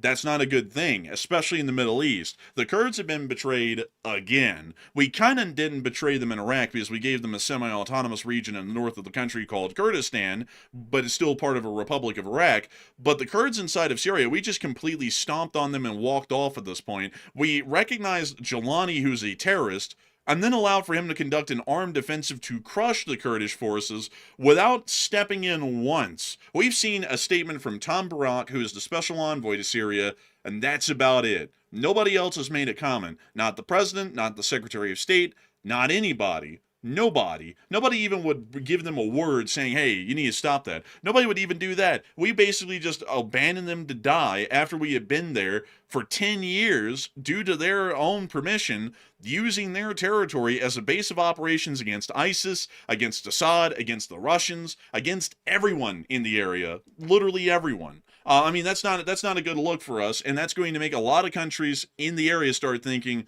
man, well, I wonder if I'm going to be dropped like the Kurds whenever it becomes inconvenient for the United States. And then that starts to get people to start questioning stuff enough they might go jump to China.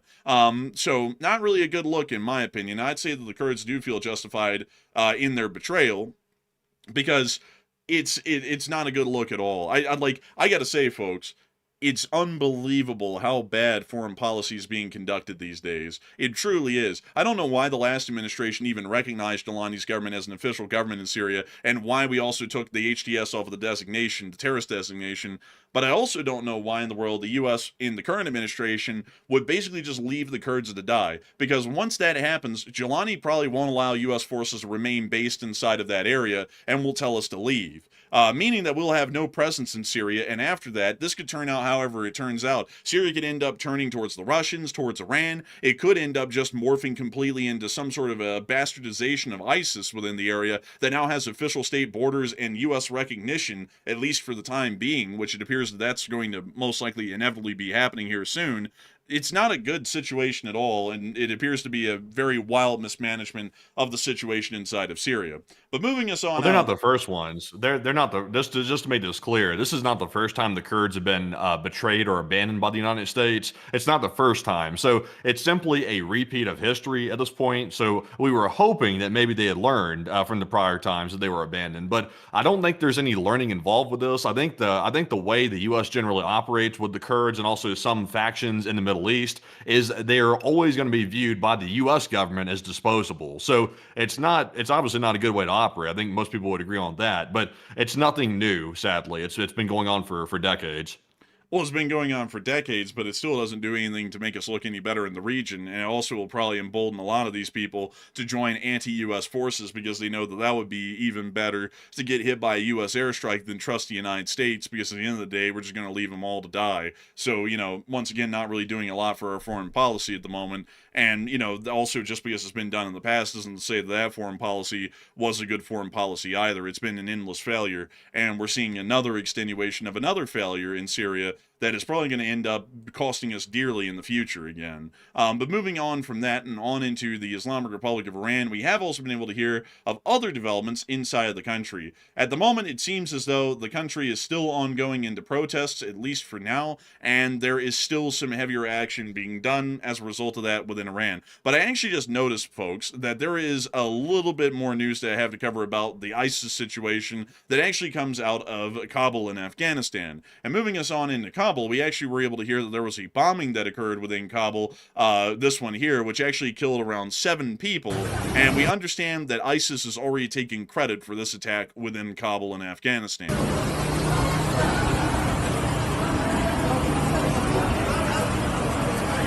Reminding you all, ISIS only re-emerged as a threat within the area just about a month or two ago after they attacked U.S. forces near Palmyra in an ambush that killed three U.S. service members. This also lets us know that ISIS is starting to try and make a massive resurgence, at least within the regional area, and is already trying to stretch its legs and get reaffirmed once again as a force of terror against the local peoples of the Middle East and Central Asia, and most likely later on, much like it was historically, the greater world at large, including Europe and the United States. It already appears that they're becoming emboldened, especially by the release of thousands of ISIS fighters and prisoners, that their ranks are soon to surge, and because of that, they will be able to conduct further attacks and acts of terror throughout the entirety of the region, most likely including all of the surrounding countries, including the Kingdom of Jordan, Iraq, Kuwait, Saudi Arabia, Qatar, the UAE, Lebanon, Oman, Yemen, Afghanistan, and Iran, including Turkey, and also all of the other European countries and the United States, because those were their historical attacking grounds in years prior, when they actually existed as a physical land force within the area.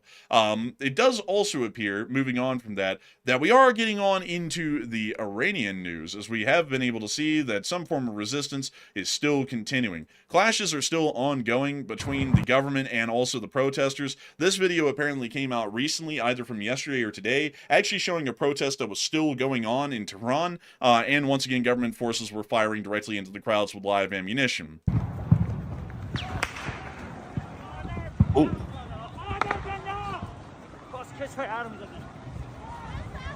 This is a brave soul to be standing up like that and filming with that whizzing over his head. I'd say.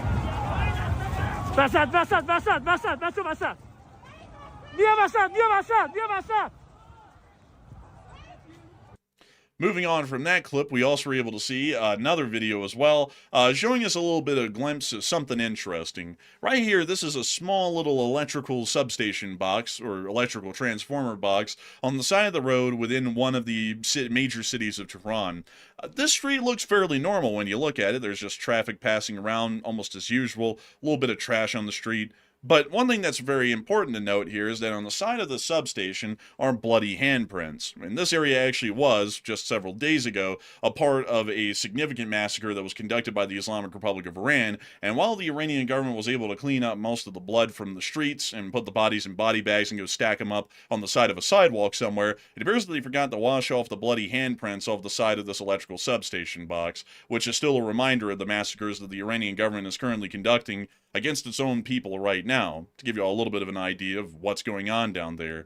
It appears that one group inside of Iran is making it quite clear that the death counts are insanely high, and this still comes in the midst of more news that several executions of armed rioters are scheduled to take place in Iran today after the dawn prayer, approximately 2 hours from now. The number of that is what we believe to be about a dozen or 2 dozen or so, but once again completely disproving the claim that the President of the United States made that because the Iranians respect the United States themselves so much, they're stopping the massacres of people in the streets and also the executions as well. It appears that both of those are still ongoing at an insanely high number, and according to one group within the area, which is called the Immortal Guard of Iran, they have claimed the following, which I'll read off to y'all right here. Because the statement here is actually in Farsi, and so for that reason, we're actually having to go and grab it up here with the English translation. The numbers they have told you are lies. They say 12,000 people were killed. This is completely false. They have killed more than 30,000 people. There will be no more talks with you, speaking in the form of the Iranian government. We will no longer ask you to join the people. I swear on every inch of Iran's soul, what we will do to you will be recorded in the history of Iran, and we will show you soon. We will show no mercy. We will show you a death you could have never imagined. We thank everyone else outside of Iran for being our voice. We see you. May we all see you in Iran soon. Long live Iran and long live the king, aka Javid Shah. So it appears that this group, the Immortal Guard, is claiming that they will be conducting some form of armed insurgent action against the Iranian government at some point here in the future, with force of arms behind them. We really don't know a lot about this group at the moment. We've been trying to figure out a little bit about them. I don't have a lot of information on them right now to get the idea of how many people they have within the ranks, how many weapons they have, what type of training they have or capabilities. A lot of that's generally unknown about this group. So we will be trying to see if we can get some more information on them here in the coming hours and days. But it appears that this group is pledging some sort of an armed insurgency against the Iranian government that will most likely go on for some time longer. And on top of that, their number of 33,000 killed is far higher than even the highest death tolls that we've been told of here in the West, which is around 12,000. And a lot of people are wondering, for one, is that number true? And secondly, is the second revolution going to be some form of a success or not? And Matthew, what are people thinking about that? And what are you thinking about that as well? Okay, so we don't know a whole bunch about the Immortal Guards. That group there seems to be generally very unknown for the most part, but it did appear that the guy who claimed to be a part of it in the video did appear to be armed with what appeared to be a 9mm pistol. So, it appears possibly they're armed with weapons. So that would be a bit of a different situation than what we saw previously in this last protest in the streets. So with this faction now claiming they're going to rise up and overthrow the Iranian regime, will it be successful or will it not? 45% said Revolution 2.0 will be a success with this group here, while 22% said Revolution 2.0 will fail once again, and 10% said it will never actually happen. So here's the catch, folks. Unfortunately, I hate to put a damper on it, but there's a lot of people inside of Iran that get on video and claim that they're going to overthrow the Ayatollah, and it never turns out to be anything. So it's really easy to say stuff, but it's really hard to actually start doing it because obviously they just got done putting down millions of people off the streets, and also, taking out tens of thousands of protesters, the Iranian regime did. So I'm not so sure if Revolution 2.0 is ever going to come about. So I'm kind of with the 9%. I'm not really sure if it's even going to happen. We'll just have to wait and see. And also, not knowing much about the group really doesn't help either. But Enforcer, what say you? I did say that I also would have to be with a 22%. I think that the second revolution is probably just going to end up being some form of insurgent-style hits and runs, but isn't going to result in anything that would be jeopardizing or threatening the Iranian government significantly. The first revolution was generally Iran's greatest attempt at making any form of success within the country, which didn't appear to really amount to much of anything. The Iranian government put it down quick enough, and the U.S. responded late enough that I don't really think much will be coming out of that. This other group here, we don't really know a lot about them. There's no information about them online, about how large they are, how well armed they are. So this might just be one guy, this might be 4 guys, this might be 5 guys, burgers and fries. We just have no clue. It might be an incredibly small amount of people who are a part of this group, meaning that their impact or sort of legacy would be quite small. Impact would be non-existent generally.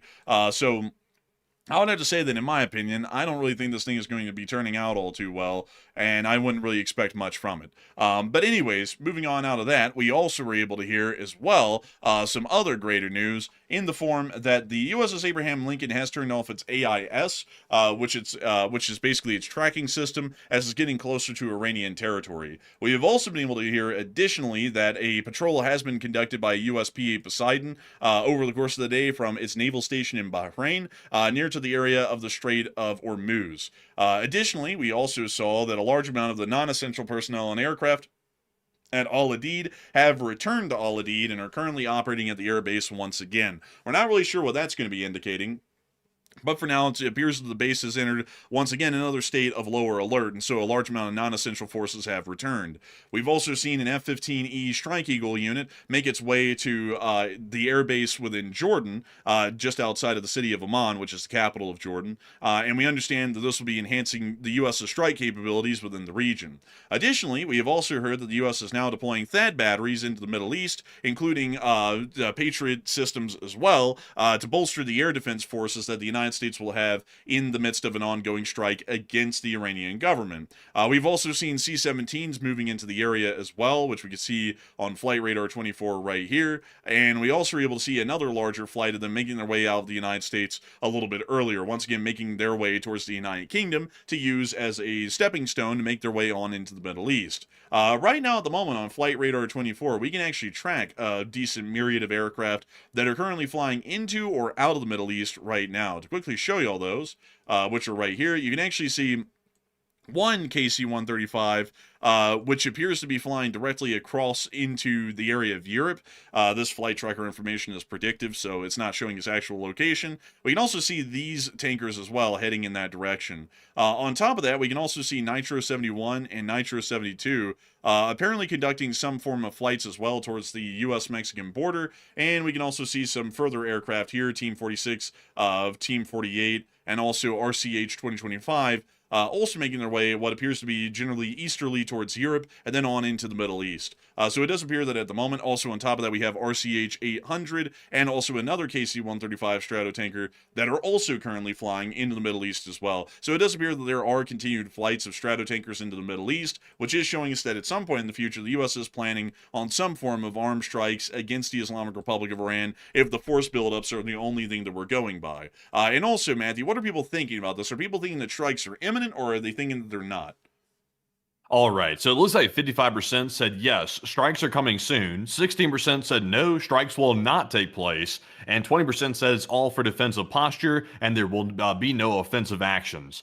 And I would say this one's a little bit tricky here because we got some major flip-flopping going on with this one. And also, the U.S. has pretty much blown their chance to help the protesters. So there's really no urgent need for strikes, if I'm being perfectly honest. But that's not really necessarily restrictive for the U.S. officials. So I'm going to say I'm leaning toward the idea it's likely for defensive posture. I'm with the 18%. It's possible strikes are going to happen. I won't rule them out because it certainly is still possible with all these forces heading to the region. But I don't know really what would be the urgency at this point. But Enforcer, what say you? I'd have to say that I would suppose that strikes are coming soon, but I'd also have to agree with Matthew. I mean, we've completely missed a moment of opportunity here. There's no protest really going on the ground in any large form any longer. Any of the people that we claimed that we would be protecting have already been killed or arrested or to be executed here soon before we can respond. And so there really is no reason to do this. Because we do have to remember, folks, that the President of the United States stated that if the Iranians killed anyone on the ground, we were going to get involved. That was about 2.5 weeks ago, and since then about 12,000 people have been killed or so, from what we know. And they're still getting killed right now. People are getting executed officially by the Iranian government, and they're getting shot in the streets. So if we're taking that at face value, we basically missed the entire opportunity, and if we were supposed to be the protector of the Iranian people, we basically ended up putting a hand in their own execution by telling them to go out in the streets because we'll be there if any of them get shot and killed, and then about 10 or 12,000 of them got shot and killed. We've done basically nothing to try and stop it, and we're still basically doing nothing to try and stop it. So if we're working off of that justification, the damage has already been done. We're really coming in after everything's over. Once again, to give the analysis, the comparison here, that'd be like the police saying, listen, ma'am, if we hear that man that threatened to come into your house and throttle you is going to come in your house and throttle you here soon, we're going to make sure to show up before he gets there and arrest him. And then the guy calls up his wife or whatever and says, I'm coming over to throttle you, comes over there and ends up offing her and then disappears. And then the police show up afterwards after the woman's dead and goes, well, we're here to stop him now. Let's hope we can arrest him. It's like the woman's already dead. You've missed the chance of opportunity here that you promised. The situation's been completely missed. There's no point in even being here anymore. And on top of that, we're going to bomb the Iranian government, and there's going to be no support on the ground anymore. They're all in prison or dead. There's nobody left, really. So I don't really know why we'd even react at this point. But I would say it's probably better than nothing, as long as we're actually looking to overthrow the Iranian government and completely dismantle the main infrastructure of it and build it from the ground up. I would say that'd be pretty okay, but I don't even know if we're willing to do that because we didn't do that in Venezuela. We basically left the extremist socialist regime in Venezuela intact, and we just plucked the top guy out of the system and then just left it at that. So if we're planning on doing that to Khamenei, that's basically pointless. We're literally leaving the entire Iranian government intact except for Khamenei, which means they're going to continue to be a Khamenei-aligned government ideologically, which makes no sense to even do anything against them there at that point. But I hope I addressed that well, at least in my opinion. I'd assume that strikes are coming soon, just based off of the force deployments in the area, but I wouldn't really know much further than that. Anyways, we also were able to hear outside of these areas in the Middle East that within the area of the United States of America, the Eastern Caribbean specifically, we were able to hear that the United States has seized another oil tanker today, the MT Sagita. This is the ship right here, and here's the video of them seizing it. Oh, look at this. They've circled this bad boy right here. It's vulnerable. It's weak. It's feeble. Sagita is not weak.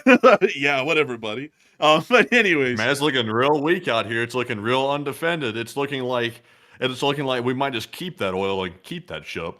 It kind of does.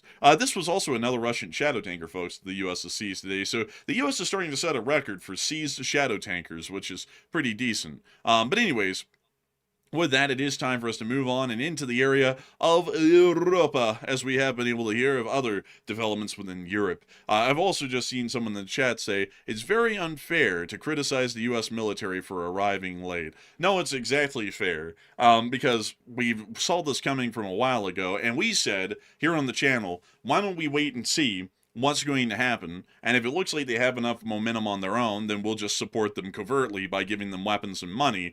But if it looks like the Iranian government's going to start massacring them in droves, then we will respond as quickly as possible and start striking in support of the protesters. We said that on the 30th of December. So that was 3 weeks ago. So there's been about 21 days now for the U.S. government to react. Around the 4th of January was the first reports that we were hearing inside of Iran that people were getting shot and killed.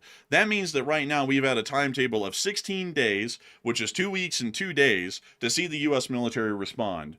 The U.S. military did not respond due to a complete lack of commands and a complete lack of any decision even being made to possibly respond for about the entirety of those 2 weeks. Just about 3 days ago to 4 days ago, we finally saw that some sort of an order was given to start using and moving U.S. assets into the area to prepare for a strike on Iran. So now we're seeing that even right now, there are no U.S. forces in a large enough grouping in the area to conduct a strike on Iran, meaning that right now, if we're speaking realistically, the U.S. has had about 2 weeks and 2 days since the first person was shot and fell onto the ground dead in Iran to be able to respond to the situation, and we're still seeing that we're not even ready to respond right now. If we had started to respond 16 days ago, we would have seen that the U.S. armed forces would be ready to strike about probably a week ago or at least 5 days ago at this point. So just to be entirely frank, yes, it is a large point to criticize the U.S. military for not responding quickly, and it's not even really more so a blame on the U.S. military.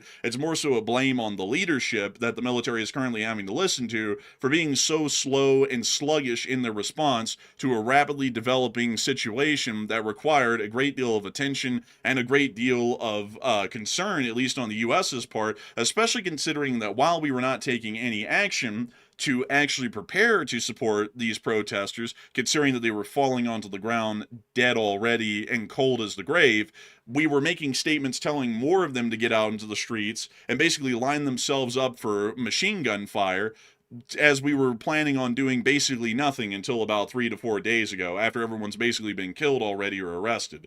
So I'd say that it's a very fair criticism, because in any other situation, you would have seen that we were largely ready to respond almost immediately. Because in the real life world, and under any prior administration, 20% of all U.S. military forces wouldn't be tied up in the Mediterranean, the Caribbean. They would be tied up somewhere in the Mediterranean or in CENTCOM or in EUCOM, basically right next door to where they could fly straight down to the Middle East and prepare for military operations instantaneously. There's basically never been a historical period, especially ever since the collapse of the Soviet Union in 1991, where there's been so few U.S. forces around the Middle East that we couldn't respond to rapidly developing situations, like the Iraqi annexation of Kuwait in 1990 before the Soviet Union even collapsed, or any other major developments within that area either. So I would say that that's a fairly fair criticism. This is a foreign policy failing, generally, and I hope that I've explained that in the most technical way that I can, so that way you might understand where I'm coming from there to say that this was generally a failing of policy.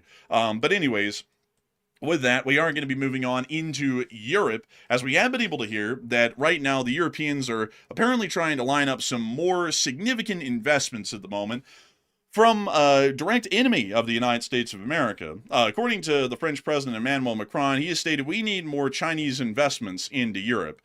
This is currently coming as the U.S. is starting to strain its relationship with the Europeans, and it appears that the Europeans are already trying to make sure to position themselves to where the economic fallout would be fairly minimal due to them shifting most of their economic connections, at least in terms of international trade, to the People's Republic of China over the United States of America. Additionally, we've also been able to hear that the United States is cutting down on about 200 positions within the joint NATO command at the moment, and this is once again concerning multiple European nations that the United States is preparing to abandon the European contention in NATO, or generally the entirety of NATO, including Canada. Moving on out of that, we're now going to be getting on back into our Ukraine war news, as we have also been able to hear significant developments within Ukraine, as we did hear overnight that there was another major attack on Kyiv, and more than 300 drones and missiles in a nighttime strike hit Ukraine's power grid, knocking out heating to thousands of buildings in Kyiv, and Ukrainian officials are pushing to sustain momentum in U.S.-led peace talks at the moment, although there really isn't... That's really problematic, actually. That's large attacks they're conducting on each other. The energy wars between Ukraine and Russia has gotten to the point where it's really, really horrific, because right now inside of Belgrade, they're having the exact same problem that Kyiv is having right now when it comes to trying to heat the apartments. Like we said the other day, they literally have icicles going down the staircase and the stairwells in these apartment buildings in both Russia and Ukraine, because Putin thought it'd be a good idea to start attacking energy infrastructure, which was intended for civilian use primarily. So it's really gotten bad. Like there's people at threat of freezing to death in both countries at this point in very large numbers. I would agree. It is not a good situation at all. And we're seeing that the Russians continue to ramp up their attacks on the Ukrainian infrastructure, which is leading the Ukrainians to up their attacks on Russian infrastructure. Additionally, we've also been able to see in our location unknowns some pretty interesting clips over the course of the day. We were able to see this absolutely crazy evacuation that this Ukrainian Humvee driver was able to conduct in an unknown area of the front. Right now, everything in Ukraine is covered in snow. And I also got to say, Matthew, I don't know if you know this, but over the weekend, Matthew, basically everywhere in the United States is going to be getting some snow. Even places like Florida are going to be getting snow. You know one place that isn't going to be getting snow? Utah, probably. Salt Lake City! Like, we're not getting snow. That's like, crazy. none. That's crazy. Yeah, literally, while there's going to be like 12 to 20 inches of snow in places even like Indiana and stuff like that, Over here in Utah, we are literally having a perfectly sunny day on those days over the weekend with no precipitation at all. It's just crazy. But anyways, when you see this Humvee driver absolutely whipping that bee, down that street. We see him making his way through this checkpoint right here masterfully. Look at that. This guy definitely played Force of 5 in his free time. Oh, and a little I didn't know drone. it's impossible to whip it like that. He's dodging munitions. I don't know how this thing's like holding up. That's crazy. And now he's whipped it up to the Ukrainian position. He's getting ready ready to conduct... reverse Terry. He's getting ready to conduct that evac right here. We now see him rolling up. And now the Ukrainians are going to come running out of the tree line and load up their wounded soldier into the Humvee for medical evac. And we see one of the soldiers right there getting to the back of the Humvee, popping open the lid. That's a dangerous position here to have to go in for a medevac like this because they're literally taking direct fire. These guys are literally just driving straight into it. I mean, really? Also, by the way, I see people are really getting wild about that Air Force One news. Like, there was just a minor electrical problem on Air Force One. That thing turned around and returned back to Andrews, and all of a sudden now people are going berserk about that. They think something else is going on. Well, you never know. I mean, you never know. I mean, that embolism and all, that could be a thing. But that's speculation at the moment, folks. But there goes the Humvee again, whipping on out of there at about 60 already. I'm not going to lie, this Humvee is going about as fast as it can go. Yeah, it's booking it. Dang, man, it's kicking up snow and everything everywhere. That thing is going. Look at that.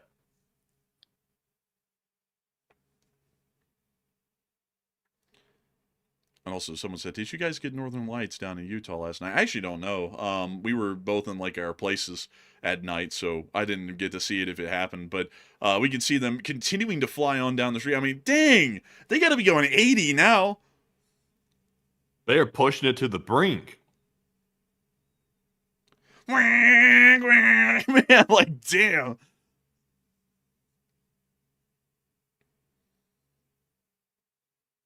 Someone said you don't turn a 747 around for some minor glitch. You actually do on something like that, on a presidential aircraft. You would turn it around because you don't want to get caught over the ocean with some type of electrical issue, because even minor electrical problems can turn into fires sometimes. So you definitely want to play it safe and turn around before you got too far away from the base. So the explanation sounds plausible, but at the same time, though, I am aware that if there was something else that was happening, like, for example, a medical emergency, that's also probably something they would say as well as a cover story. So, I mean, it's possible it's something else, but I would doubt it. I would agree. I would generally doubt it as well, but there's always a slight chance. Also, folks, by the way, another thing is, Matthew, when we were kids, Matthew, people always told us, war isn't a video game, son. War is more than a video game. Well, I think the Ukrainians are telling those people that they're liars, because this guy right here, man, he loaded up the in-game menu in the middle of the war, and he selected his own vehicle. I mean, look at this. Watch him. He sits down with his little remote. He loads in. He starts looking around. He starts trying to pick the vehicles here. How the hell did they get this up? Is this CGI or something? No, I guess this was just really good editing, and they had all these vehicles available. Like, look at this, man. He moves to stage 2. He starts whipping these Senators out, a Jaguar, a BTR-4. He picks this one, by the way. He likes that one, so he picked it, and off he goes. I mean, man, war is really like something else. It really is a video game these days. Yeah, really. Also, they even had the vehicle, like, rocking a little bit when it first jumped into frame. Yeah, man, I like, dude, I love that little detail right here, like this.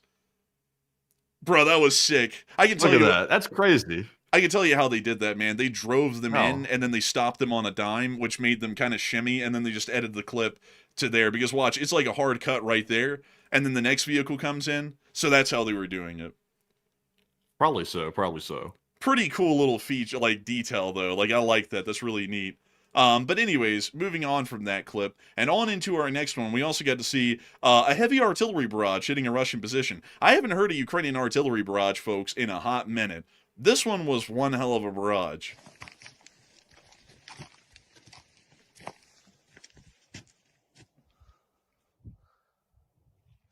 Доброе утро, хохлы. I I mean, the Ukrainians were laying them low. Like, they didn't play in that barrage. Moving on from that, we also got to see the Russian casualty report over the past 24 hours. And holy moly! The Ukrainians did nasty. They got 3 Bobcats in one day. That's crazy right there. They shouldn't have done 3 in one day. They should have spread it out across multiple days. Matt is happy, but I know that we're about to go back into a Bobcat dry season after this one because 3 of them in a day, they must have hit like a special depot or something to get that. Yeah, I'd have to agree. It must have been something else right there to be able to knock out 3 of them. But according to Miss DC, keeper of the records, 925 drones shot down is the 5th highest daily loss. Losses in all major categories are higher than averages, including special equipment, aka the Bobcats. Over the past 24 hours, we have been able to confirm that 1,130 Russian soldiers are wounded and killed, along with 6 APCs, 191 supply trucks, 6 main battle tanks, 60 artillery pieces, 925 drones, 1 MLRS, 1 anti-aircraft warfare system, and 3 Bobcat skid steers. All in all, not a bad day. Moving us on into Vovchansk area, we also saw the Russians getting, damn, that was my loud. God, man. My Flashbanging my eardrums tonight. Man, I'm a bloody eardrums. Oh, breaking news, my ears are hurting. His ears are bleeding. Oh my God. But anyways, Look, his ears are on fire. They're on fire. Man, well, we can see them hitting some counter battery radars right here in this clip. Ooh, I thought these were gone since the beginning of the war, but it looks like they had a few left. I'm sorry, what do you say? Someone said the Iranian revolutionaries would have been better off asking the Israelis for help instead of America. I don't know about that because you probably would have heard, someone in the Israeli government go, "All right, we're just gonna drop bombs in Tehran and hope for the best. Like, let's go for it." Like, I don't know about that. I mean, maybe, but I would say the Iranian revolutionaries kind of were up a creek without a paddle, to be entirely honest, if the U.S. wasn't there for them, because if we're not there for them, I can promise you no one else is going to be. We also got to see further down the line and in the Pokrovsk area that little Ukrainian drone tried to drop a bomb, but a Russian got lucky and his bullet actually hit the bomb and destroyed it once it was dropped. Take a look at this. Here goes the bomb, and bing, and it got blown away by a bullet. A 1 in a million. It got blown away. It got blown away by a strong wind. That's what they always tell you about some people. They say they're so lightweight they can get blown over by a strong gust of wind. Man. Oh man, bing, and there they go. Goodness gracious, I gotta say. But anyways, moving on from that, we also were able to see further down the line near Velika Novosilka that the Russians were getting slammed as well down here. Take a little look.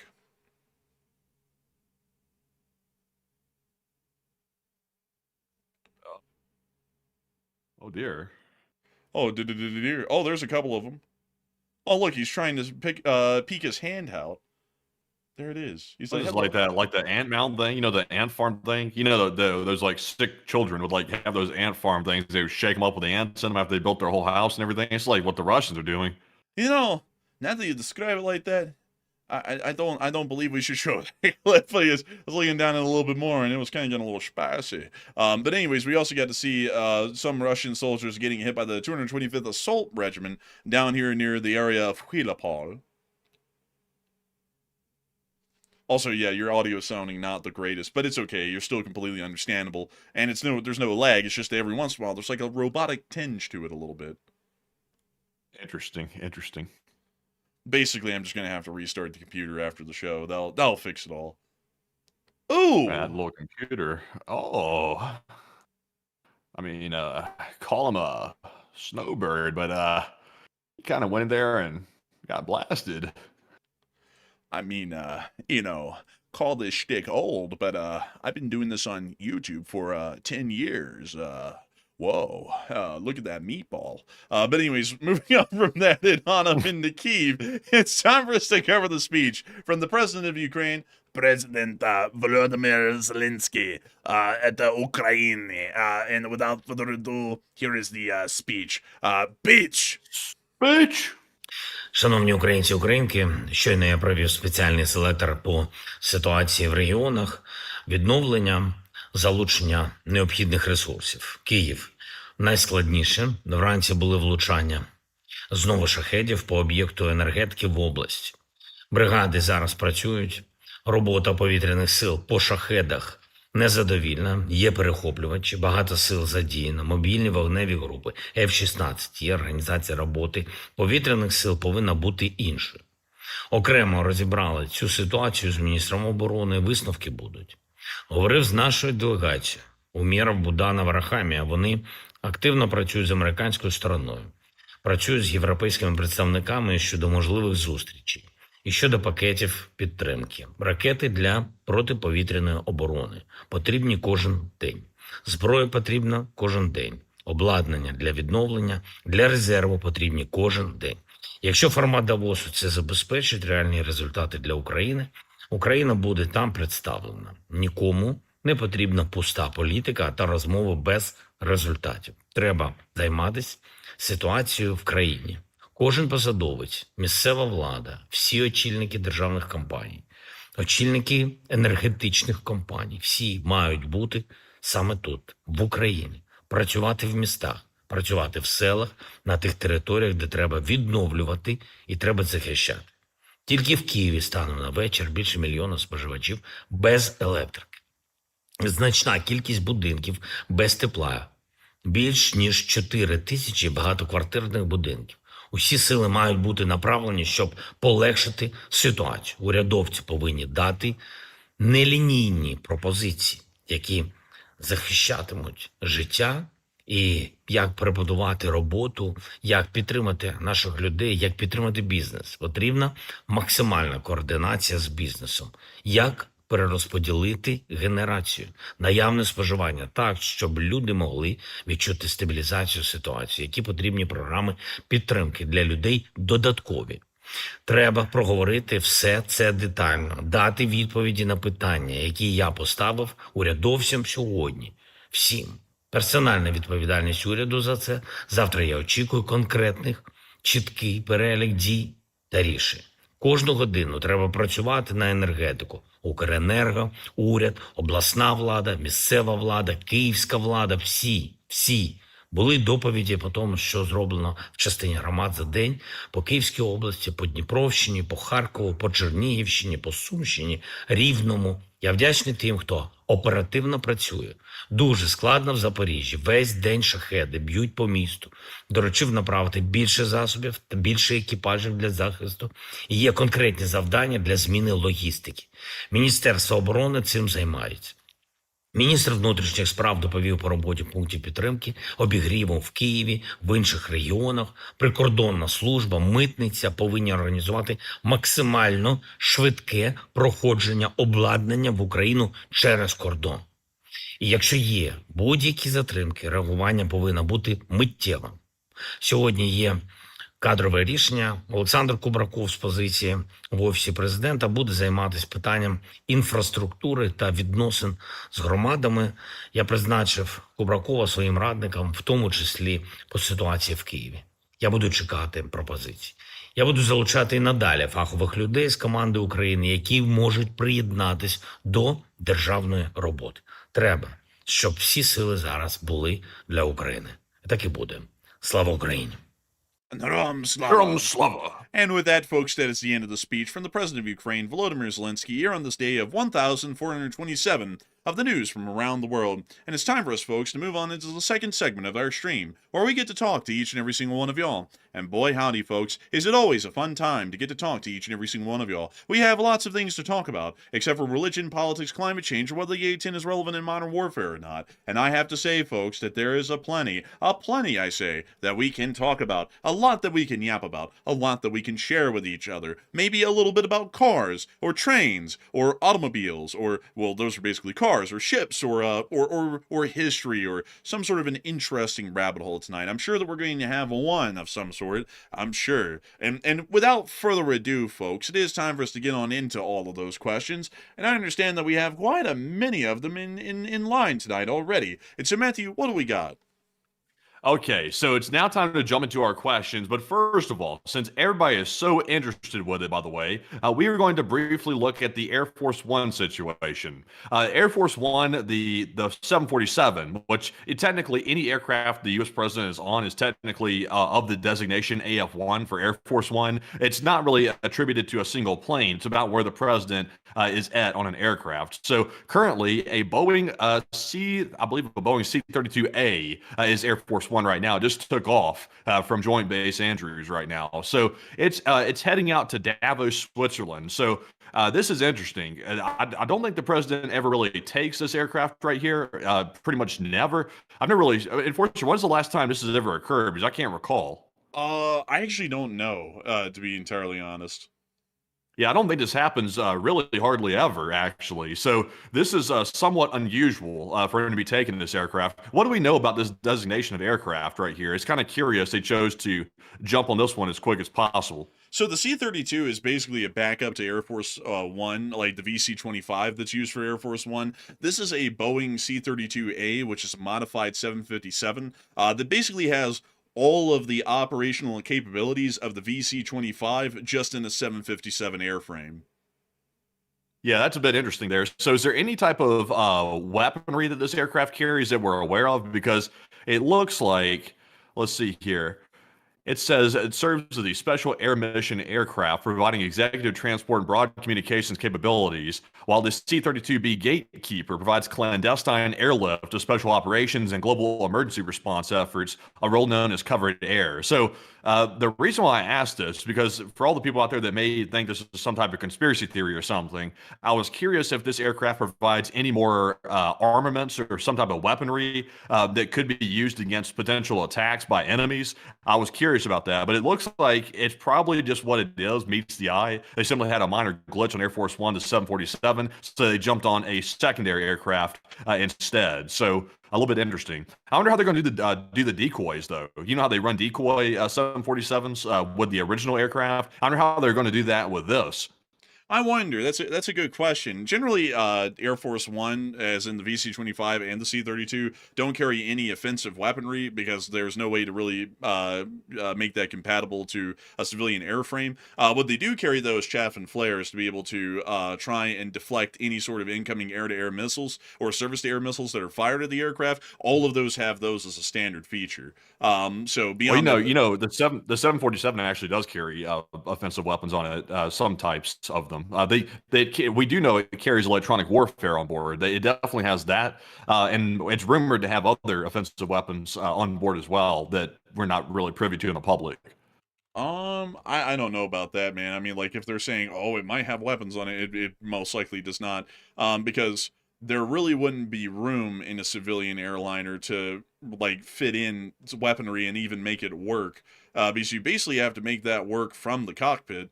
And that was laser based. Laser based? Yeah, it's laser based. We don't know the exact capabilities of the 747, by the way. Like, we don't know what's on Air Force One. That stuff's all classified. But the rumors, at least on the street, is they have a similar system to what El Al uses, which is an Israeli airline. It's a laser pod that goes on the aircraft that can actually fire at objects coming at the aircraft. So it's a bit like a trophy system to a degree, but it's nothing crazy. Like, it's nothing that's like sci-fi or like, alien tech or something. It's just a laser based system that we've heard about. I can't find anything about that on the internet. It looks like everyone's saying that there's no weaponry on it at all. And also they wouldn't know. Well, huh? They wouldn't know. All that stuff is not public.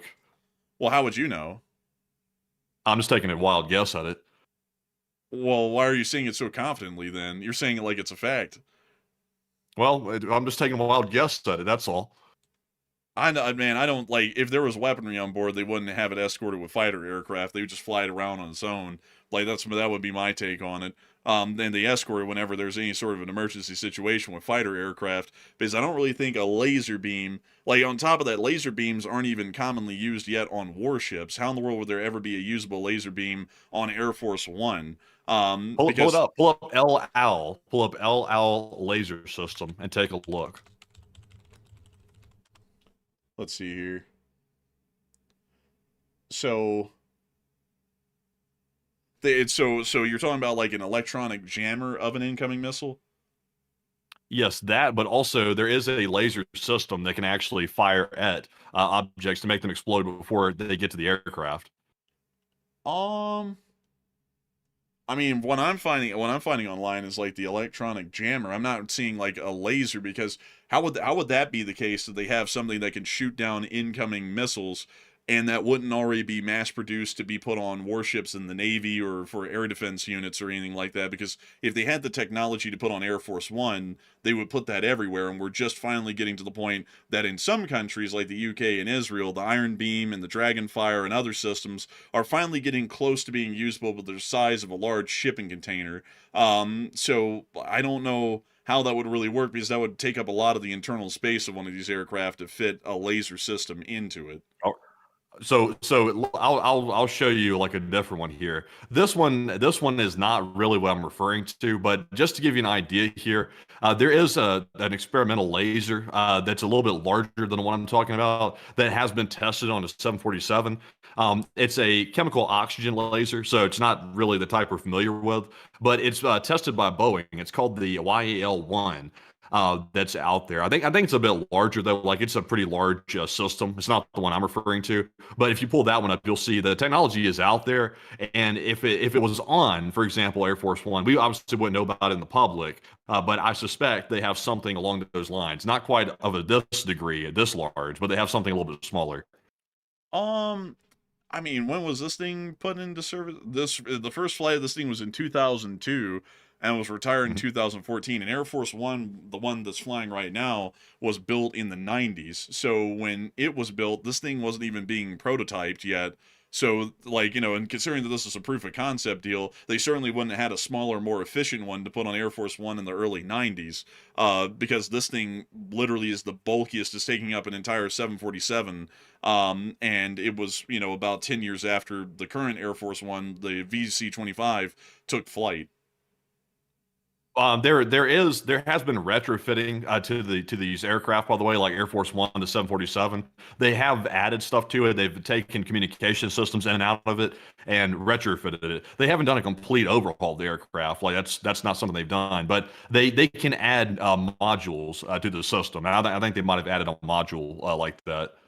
Well, let's look at the VC-25 and let's see, because I'm kind of down that, like, chaff and flare is highly likely, maybe even one of those electronic jammers on an El Al aircraft, because those are generally present on 4th gen fighters and 5th gen fighters. But a laser based system, I kind of would doubt. Like, I generally would doubt that one, because if we're just getting that weapon system to possible prototyping in the United States in a really bulky shipping container like the Thor, I don't really think we would have one on Air Force One already, because that kind of technology is something that would give us a massive advantage in short range air defense. And so if it existed, we would have already had that mass produced, or already prototyped and finished to be mass produced, and we would see it all over the place. But we're seeing that we're just getting the Thor finished, and that wouldn't make a lot of sense to make a singular standalone laser based weapon system that's compact, energy efficient, and works really well, and then not mass produce that one and make it as a one off, like an artisanal sort of a product, and then go and develop a much clankier, bulkier, and more inefficient sort of a system, and then give that to the Army and the Navy. I mean, I'm not really seeing. Are you willing to make a wager? I mean, I would be willing to make a wager, most likely, because I just don't really see where one would be on here.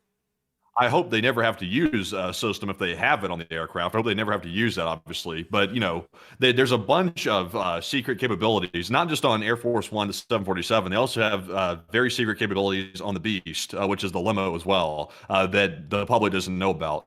And I'm not saying I necessarily know about them. I'm just sort of like taking guesses of what I think might be on the aircraft. So I could be wrong. But at the same time, though, I have a strong hunch I could be right. Just a hunch, I guess you could say. So, I'm going to have to stick my guns on this one. I think they have EW, and I think they have a little bit more than EW on Air Force One, which was why I was asking what kind of armament is on that C-32A, the one that they just took to Switzerland, because I'm not sure if it's as capable as the 747. I mean, I would assume it probably is as capable, because if it's a backup transport for the president, They wouldn't make the backup transport to where it's far smaller and then also doesn't carry any weaponry that Air Force One would have hypothetically.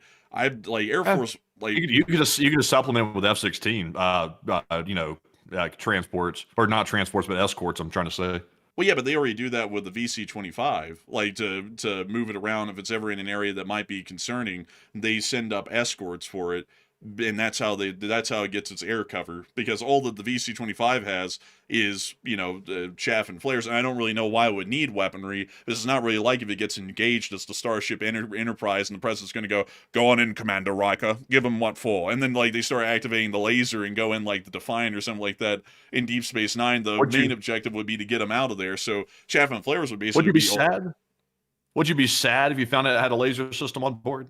No, but I'm just saying, like, it doesn't sound realistic, and it doesn't really sound like it would be something within the purview of the aircraft, because if the Beast comes under attack, it doesn't turn into like a B-17 Flying Fortress. They gun it out of the area and get it out of there, Like I would assume they do the same thing with Air Force One. If it came under fire, they would drop chaff and flares. They would probably send out the F-16s to try and shoot down the incoming missiles, and Air Force One would do a complete 180 and fly out of there as quickly as it could, instead of trying to have any sort of weaponry to start engaging in the slug out, because it wouldn't make any sense to have the highest priority person in the executive branch, which is the president, on board a commercial airliner, which is not known for maneuverability or having a small profile or hard to hit target, and then having that thing engaged in like a weaponized slug out in the middle of the air with the F-16s and everything else up there that would be escorting the plane already. So I would assume that it probably What if I told you flares.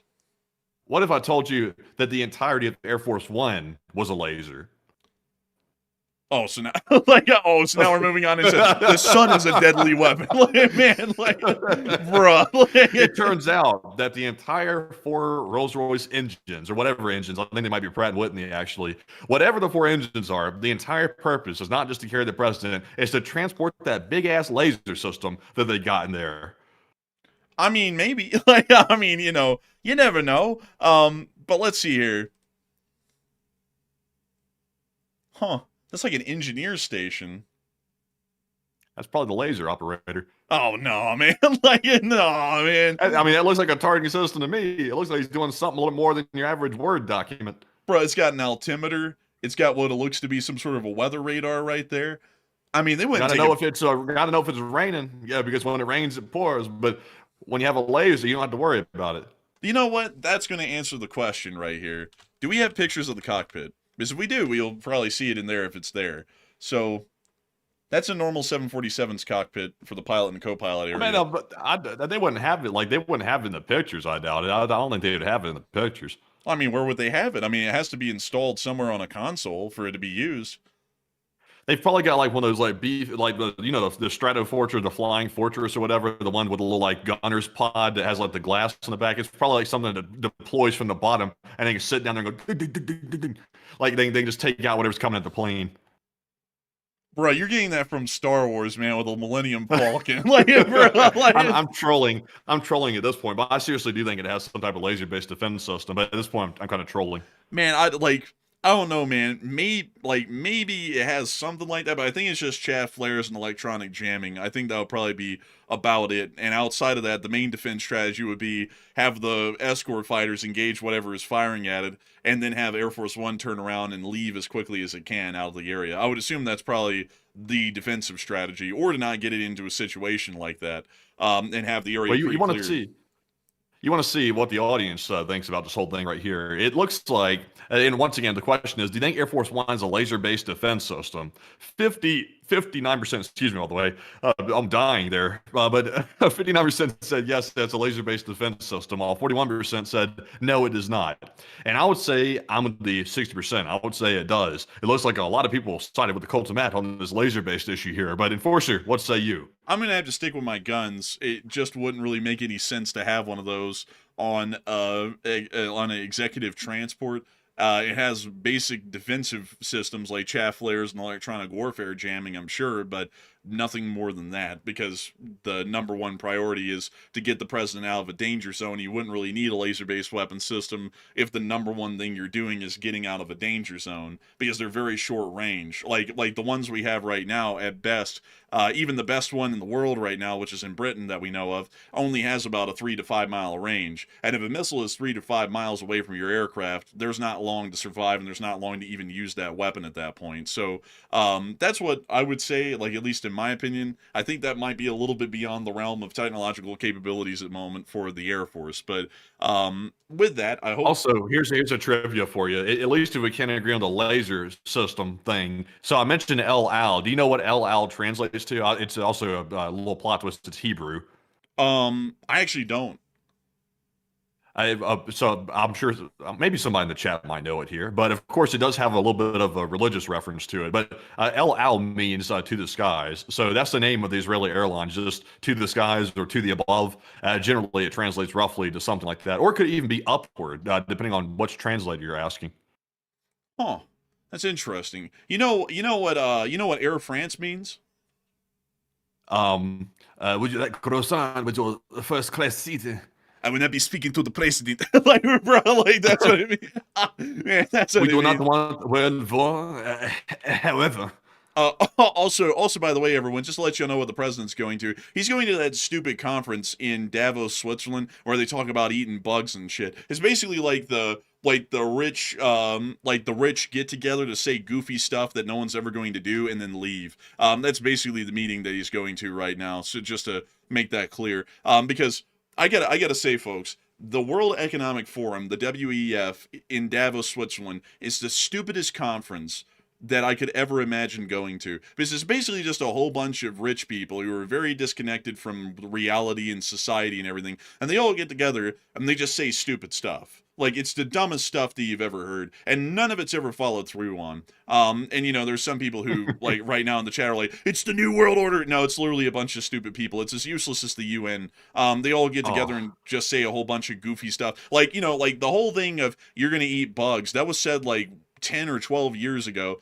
Nobody's eating bugs. I mean, we're not eating steak because it's too damn expensive right now, but we're not eating bugs, and we're not living in pods. So that whole You remember when Klaus Schwab used to go to that thing, by the way, the German economist? Like, Yeah. Klaus Schwab was like he was on the level of freaking George Soros. Like, he was on that level. Like, people were like going berserk. Anytime that guy would come out and say anything, I'll admit he said some crazy stuff, but he's just an economist. Economists can be a little bit wacky sometimes, and he was certainly on the wacky side. But, you know, he was just talking, and people took that like, oh, he's doing it. He's going to do it. It's like, well, he doesn't hold an official government position, so you know, all he is a mouthpiece. He's just yapping. So, you know, people were really running with that. Yeah, and also, like, y'all, like, if y'all heard all the statements that people who are billionaires make, if y'all heard them unfiltered, because most of them that have died from decades ago, they find, like, everything about them's finally put out in an unfiltered form about what they thought and what they did from people who knew them. And they are very whack-ass people. Like, they're not relatable in any way, and a lot of what they think is just insano, because the money gets to their head, and they think they're better than everyone else on the planet, so they come up with all these different sorts of, like, superiority theories about why they're better than everyone else. Like, they basically live in fantasy land because the money allows them to be around people who only inflate their ego, and they also feel like they're untouchable. So they just come up with this crazy stuff, and they say absolutely insano stuff as well. Like, the guy who founded the Kellogg cereal company actually believed in a whole bunch of questionable stuff. Y'all ought to pull it up. And Henry Ford, who became incredibly wealthy from his automobile company, also believed a whole bunch of crazy stuff.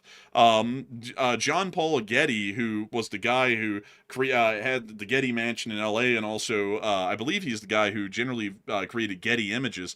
That guy was absolutely inhuman in how he treated people. Like, his son, I believe, or something along those lines, it was a very close family relative of his, was taken hostage in Italy, and they sent him the severed ear of the kid, and he only allowed for something like $2.5 million in ransom to be the maximum amount he had to give, because that was the only tax-deductible amount. That was the max it could go, and then he said, if you don't like that, just kill him, I don't care. I'm not going to get robbed. So then they just gave the kid Are Are you sure? Are you sure you're not mixing that up with a story about the Aldi guy that was kidnapped? Because that's like similar to what they were saying. No. This is a totally different story. The Aldi guy was And also they're pretty. all like that. Yeah, they're all like insano. And then the Aldi guy in Germany, he was kidnapped by two dudes who was taking him for ransom, and he ended up being taken for ransom and basically like negotiating his way out by just being like a frugal ass. Like basically was the way he got out. Like it's just Respect for that. Honestly, that guy was holding true. He didn't give a damn what the consequences were. He was like, "Look, I'll negotiate my way out of this. I'm not going to like give you too much money. Like we're going to cut a fair deal or else." And the other people are like, "Well, I mean, I guess we'll have to run with that." Bro, that was stupid. Like it really was absolutely stupid. And then if you ever listen to like Bill Gates says a whole bunch of stuff like you'll be like, what? And like every single one of them says stuff that's absolutely crazy. Like if you listen to it, it's like, how in the world did they even get to these sorts of like logical arguments? I don't even get them. And I never get any of them. Like, like it was just recently that I think the richest man in the world said that nobody needs to save for retirement because that's just pointless. It's like, what the hell are you talking about? Everybody in history has had to save for retirement. It's like, what are you insane? Like when you listen to these people, they say a whole bunch of crazy stuff. So then they get them all together in Davos, Switzerland. Let me go show you all Davos, Switzerland here. So they get them all together in this little town right here, which is honestly one hell of a location because it doesn't even seem like there's an airport nearby for them to land at. So I guess they got to take a little trip up into the mountains. But they all come up here to this little town, and they gather them all up, all of the people in the world who just say all sorts of goofy stuff. And then they all say a whole bunch of goofy stuff at a forum, and then people lose their minds. Although none of that's going to be followed through on at all because it's just absolutely insano. So that's how it works. It's a completely pointless thing. Zelensky refused to go to it this year because Ukraine's been attacked. He was like, I got better things to do than go listen to some people yap about nonsensical BS. So, then that was how that went. But anyways, with that, I hope that does address that the best that we can. Or at least in my opinion on the WEF. I think it's as useless as the UN. But anyways, with that, we are on to the questions. What do we got, Matthew? All right, so jumping back into our super chats, we're actually jumping into them for the first time during the last segment. This one goes to none other than Mark Ead, and Mark Ead puts in a $50 support, and we do appreciate you very much, Mark, for that support. He actually threw in two of those tonight, and we do appreciate it. The first one said, one from the chat fellas, LSA, New Zealand. And we will make sure to take one from the chat. And long live the Lee Spring Army, all the way down in the lands of New Zealand. Sorry, I don't know why I was saying Venezuela right there. But anyways, with that, let's get that live chat in honor of Mark Ead. So the live chat question in honor of Mark goes to Mad Max. He said, has the safety of the nuclear power plant gotten better than what they had back then? And, believe it or not, the Chernobyl plant, at least according to what I know, had a design flaw. So it was a little bit more than simply an error. It was more of a fundamental design issue. So they fixed that, thankfully. They fixed that whole flaw.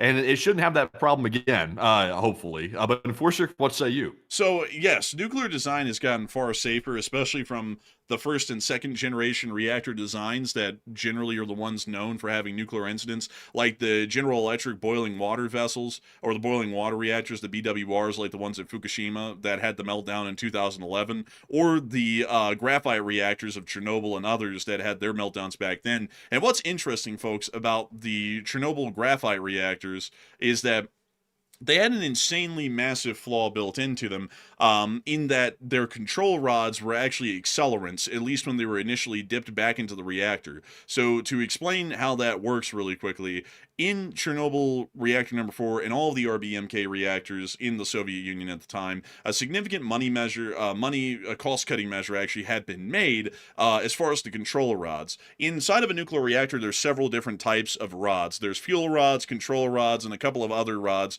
that help to manage the reactor and remove toxic elements from inside of it so the reactor doesn't become poisoned. But the ones that we're talking about generally are the fuel rods and the control rods. The fuel rods are made up of uranium-235 and generally are used to actually send out the neutrons that create the actual nuclear reaction inside the reactor. That's what boils the water into steam, and that's what creates the power. But you have to be able to manage that reaction so that way it doesn't end up burning out of control. So to manage that, you use boron control rods within a graphite reactor, like the ones that are the RBMK type at Chernobyl.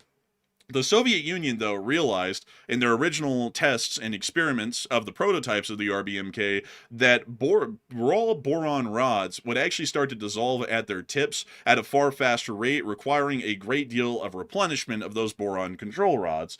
Because of that, they decided to cut off the first few feet of the boron rod and replace that with a graphite, it actually was a graphite tip, which actually is an accelerant. So what happened is that when they pushed the AZ-5 button on the RBMK reactor that night in 1986, when all the control rods got shoved down into the reactor, the first things that hit the water pool in the reactor were those graphite tips of the boron rods, which actually massively accelerated the reaction, which completely burned off all of the xenon, which had poisoned the reactor at that point, and also led to an uncontrolled chain reaction to where the pressure inside of the nuclear reactor exploded because it literally flash vaporized all of the water into steam, which then built up the pressure so much that it blew the lid off the reactor, blew the roof off the reactor building, and then opened up the core to the open atmosphere. That was a humongous oversight, and absolutely nobody in the Soviet Union, including the nuclear technicians like Anatoly Dyatlov and any of his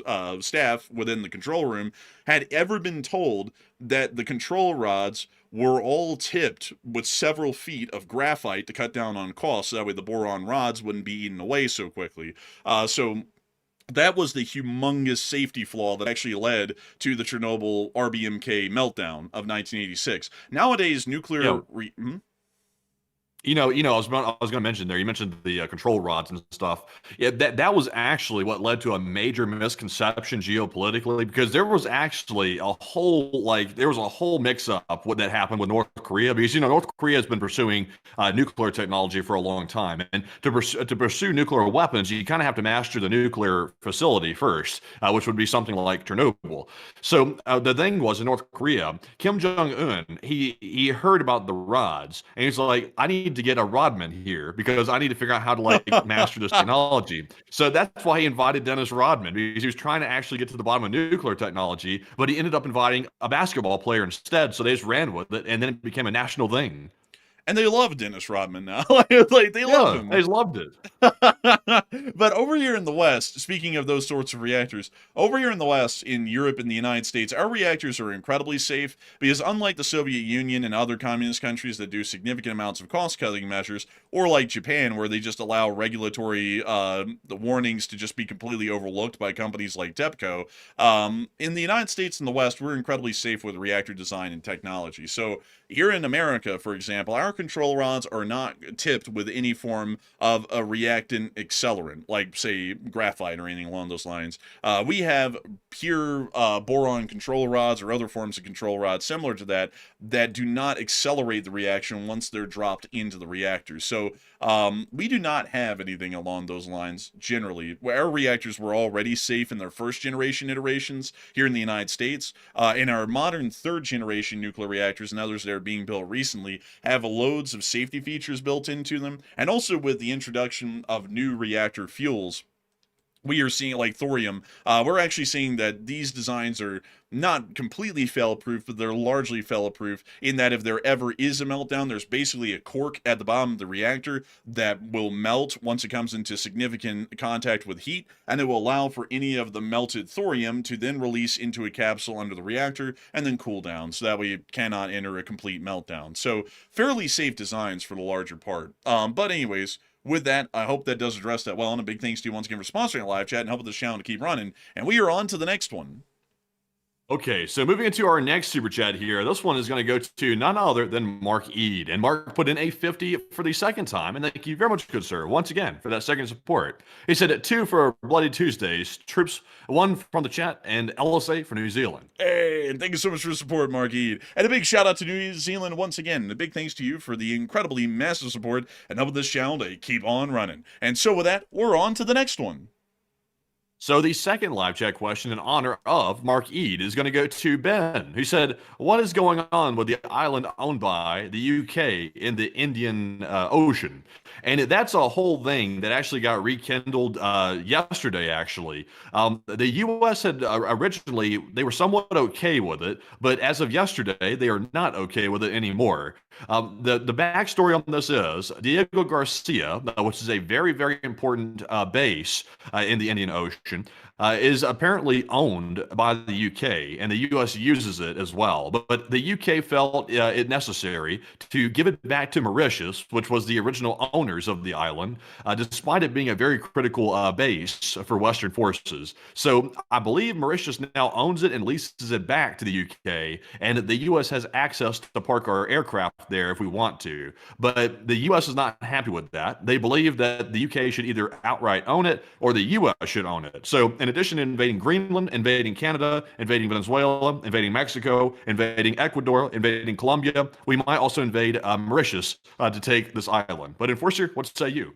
So basically, the whole deal with the island right now is that the United Kingdom basically gave the island back to Mauritius in 99 years and signed a 99-year lease for the island. That means that Britain owns this island for the next 99 years, but at the end of that 99-year lease, they give it back to Mauritius. That's currently the agreement right now, and generally that's not really that big of a deal. It's a whole century away that they're going to give this back to Mauritius, so it's basically not even our problem right now. This is something for someone about 80 to 90 years from now to think about and talk about. But right now the United States is making this big hoopla about it because the president's basically misinterpreting that and then saying that the British are giving this back to Mauritius basically like right now, which is not true. I mean, the president will be dead for about 80 years by the time that this thing is going to be handed back over to Mauritius. So with that in mind, I mean, you know, it's a bit of an issue, but to be entirely honest with y'all, this isn't even an issue that's going to be concerning us within our lifetimes right now. The situation will remain unchanged as long as we remain an ally with the UK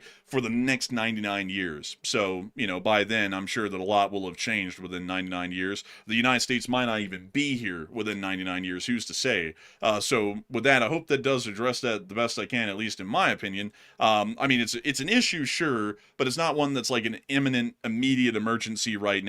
And this is something that I find really stupid about current foreign policy, is that issues that are like problems 7 years or 90 years in the future, or even 100 years in the future, are being prioritized as our number one foreign policy issues right now, versus problems that will literally turn into existential crises within like the next 2 years, like Iran, Russia, and Ukraine, or China and Taiwan. It's just really bizarre how foreign policy is being run right now. But anyways, with that, I hope that does address that the best I can. And with that, big thanks to you once again for support, Mark Eden, sponsoring the live chat and helping us to keep this thing running. And so with that, we're on to the next one.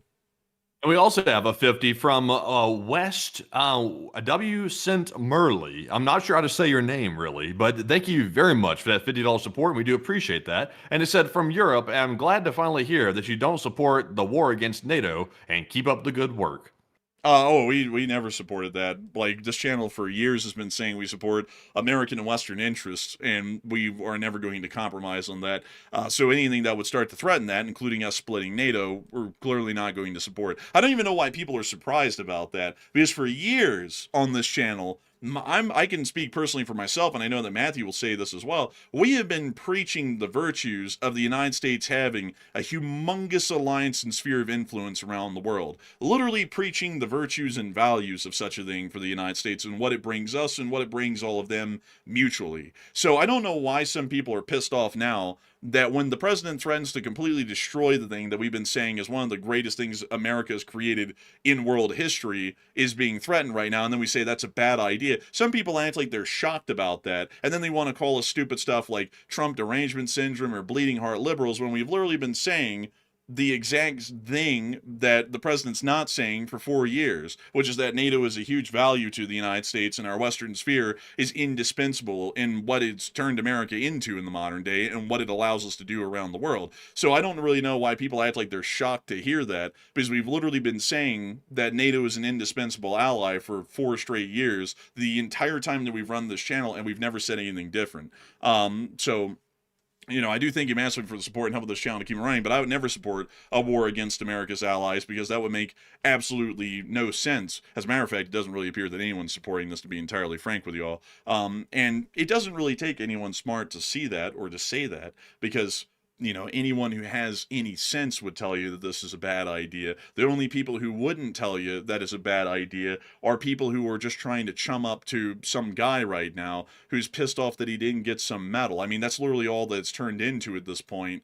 And if you don't want to believe me, you can literally read the letters and texts that he's dispatched to the Kingdom of Denmark going, I can't believe that y'all didn't give me the stupid medal, so now I'm going to take Greenland from you as punishment. It's like, this is stupid. I mean, this is absolutely stupid. We're basically going to obliterate the entire Western Alliance and all of its benefits for 360 million people in America and about another 700 million or so in Europe, just because one guy didn't get some stupid medal and $1 million cash prize for the 2024 nomination. Like, it doesn't even make any sense.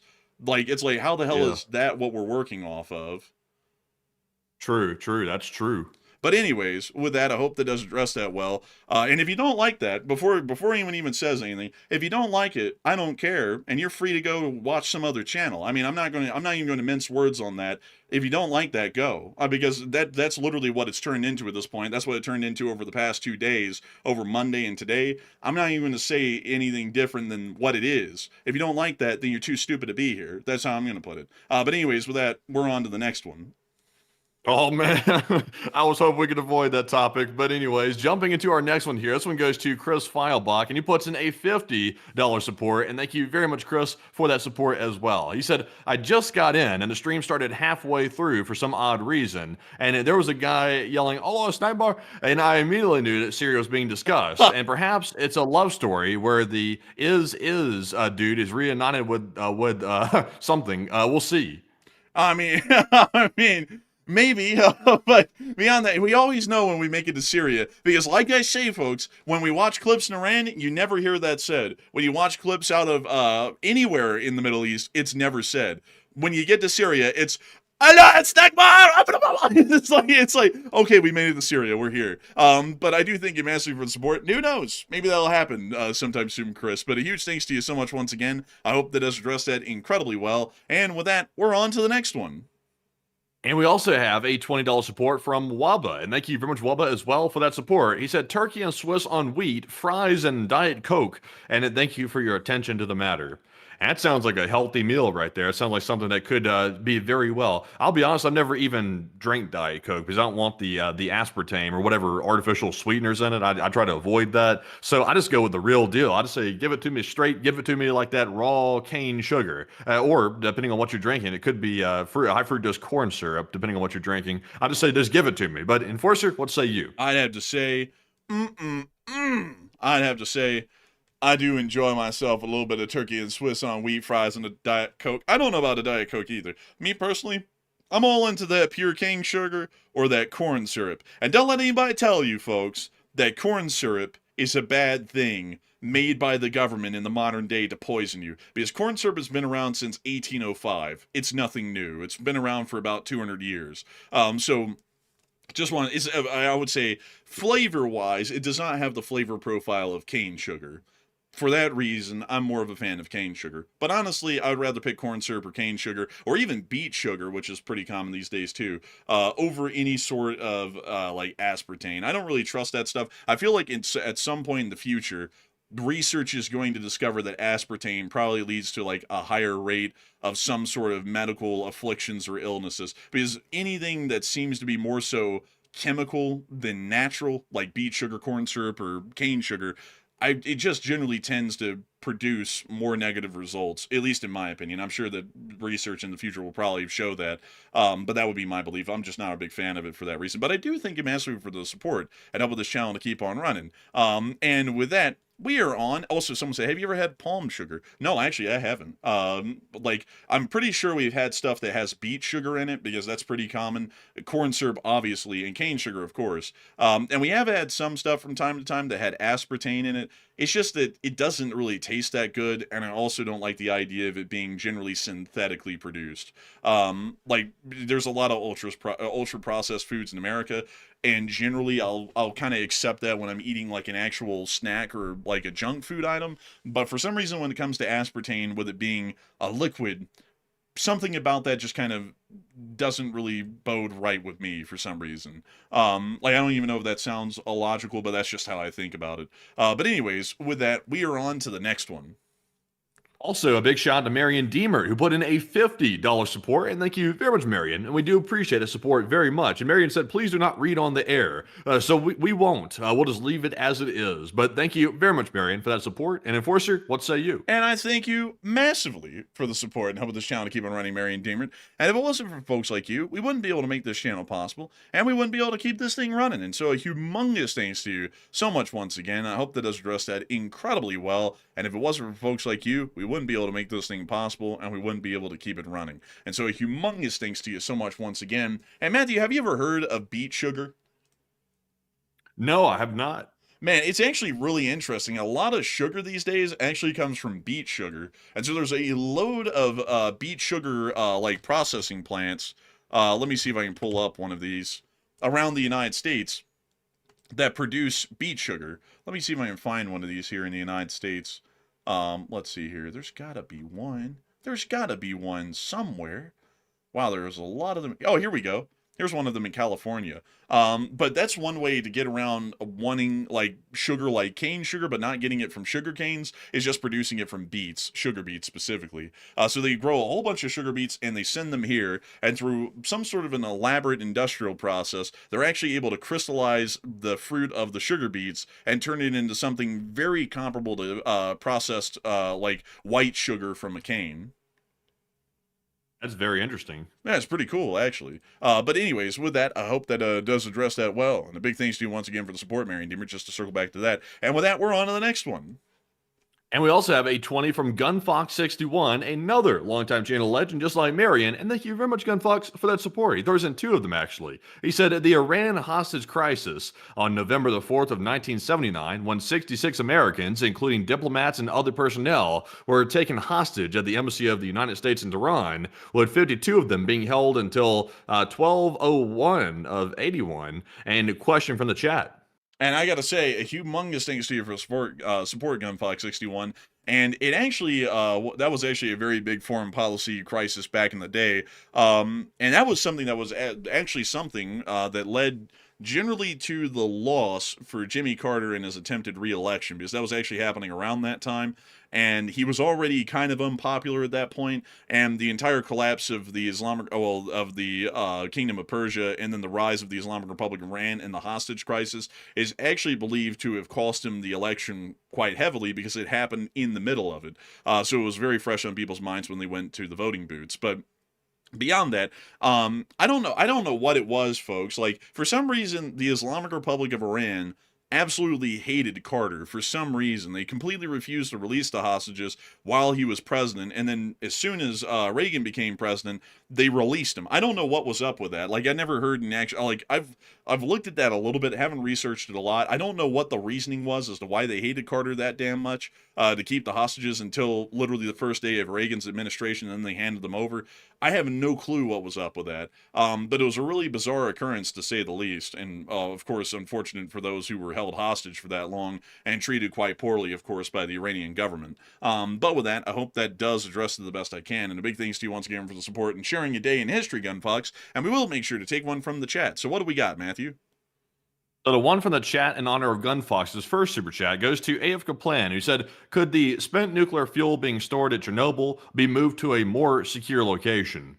And I think the problem with the AF Kaplan is there's a lot of nuclear waste in Chernobyl that is still like below the facility that melted down during the disaster. So they have to be able to cool that stuff off, which is underneath the actual facility itself. So it's not really possible to move it, because I'm not sure how you'd even go about moving that type of material.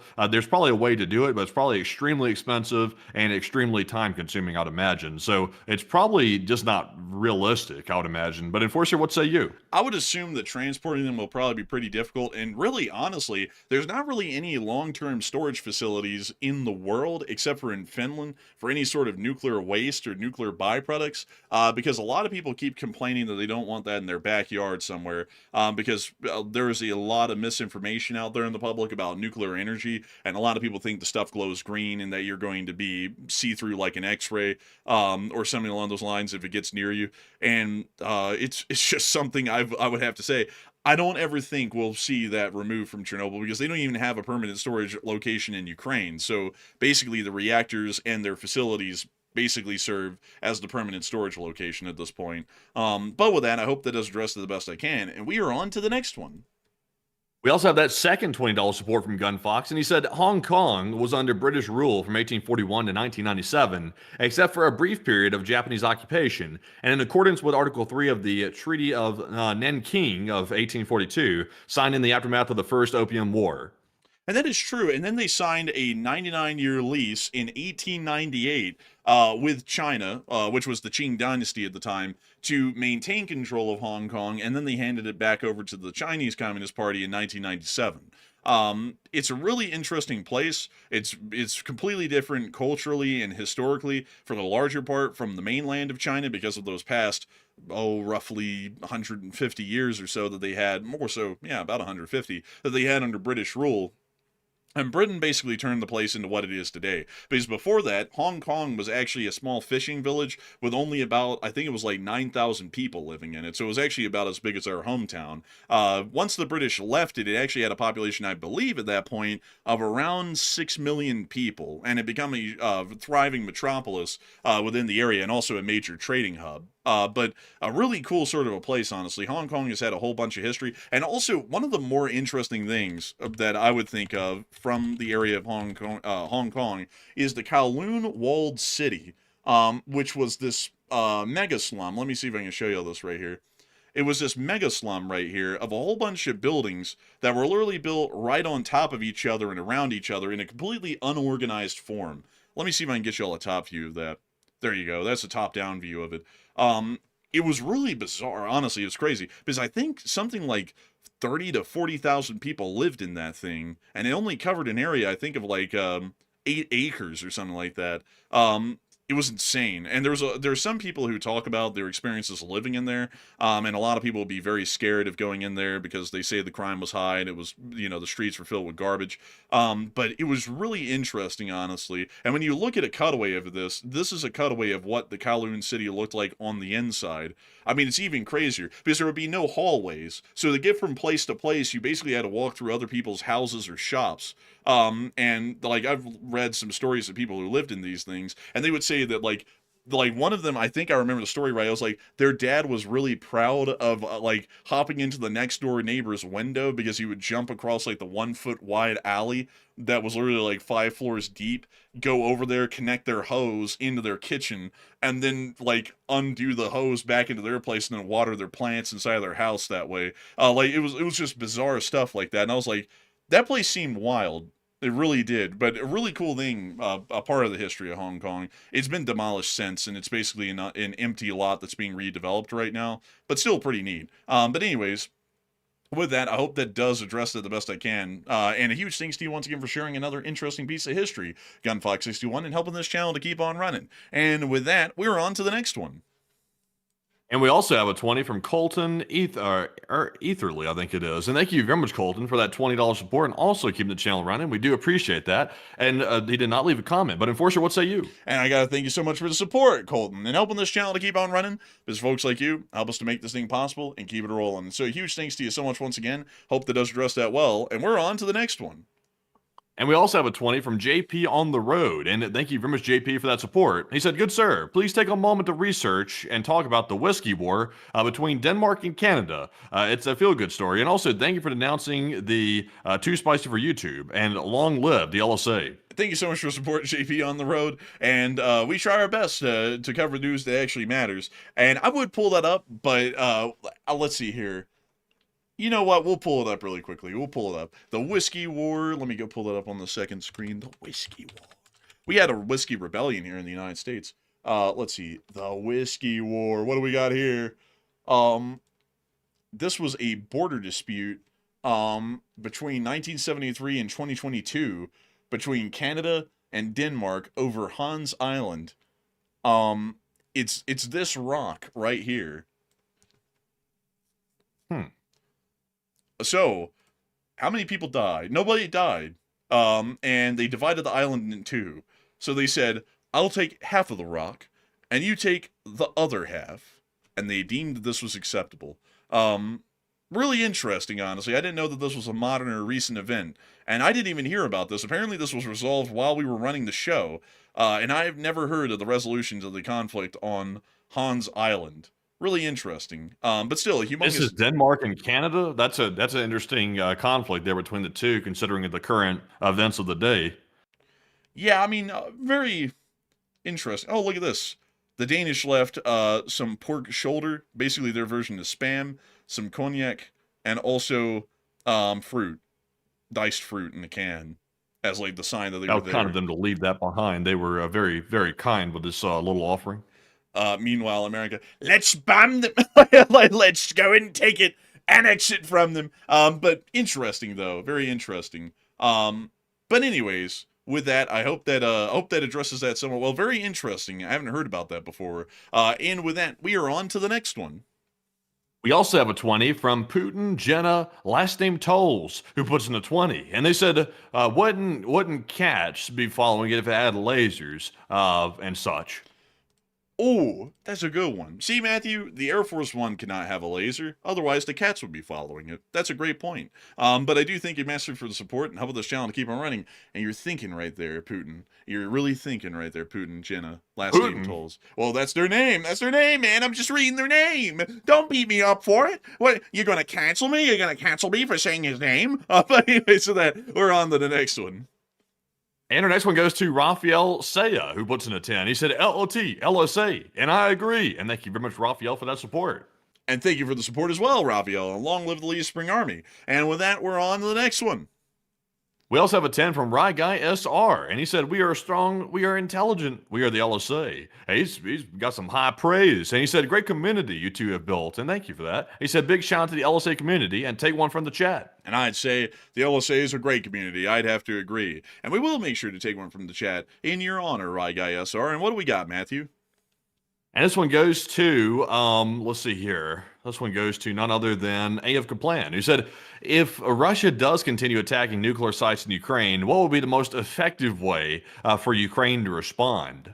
Honestly, AF Kaplan, I'm not sure if there really is a good way for Ukraine to respond to that. They could try to bring in more air defense to protect the nuclear facility. I think that's the only real material response they could do. But outside of that, though, I mean, it's expected that countries are not going to try to target nuclear sites. Countries are not supposed to be that sick and evil to start doing things quite to that extreme. But Putin has made it perfectly clear he's willing to take it there, which is not supposed to be the way it is. So, you know, not really much you can do, honestly. But Enforcer, what say you? I'd have to agree with Matthew on that. There isn't really a lot that Ukraine could do. But I would say that if anyone ever breaks the rules of war, you break it right back in turn. That's basically how it's been historically. Like once the Germans started to execute American prisoners, like at the Malmedy massacre, we started to execute SS prisoners as a direct result. So with the Russians knocking out Ukrainian power to that degree, the Ukrainians are completely justified to start knocking out Russia's power in turn. If the Ukrainian citizens have to suffer because of Russia's violations of the rules of war,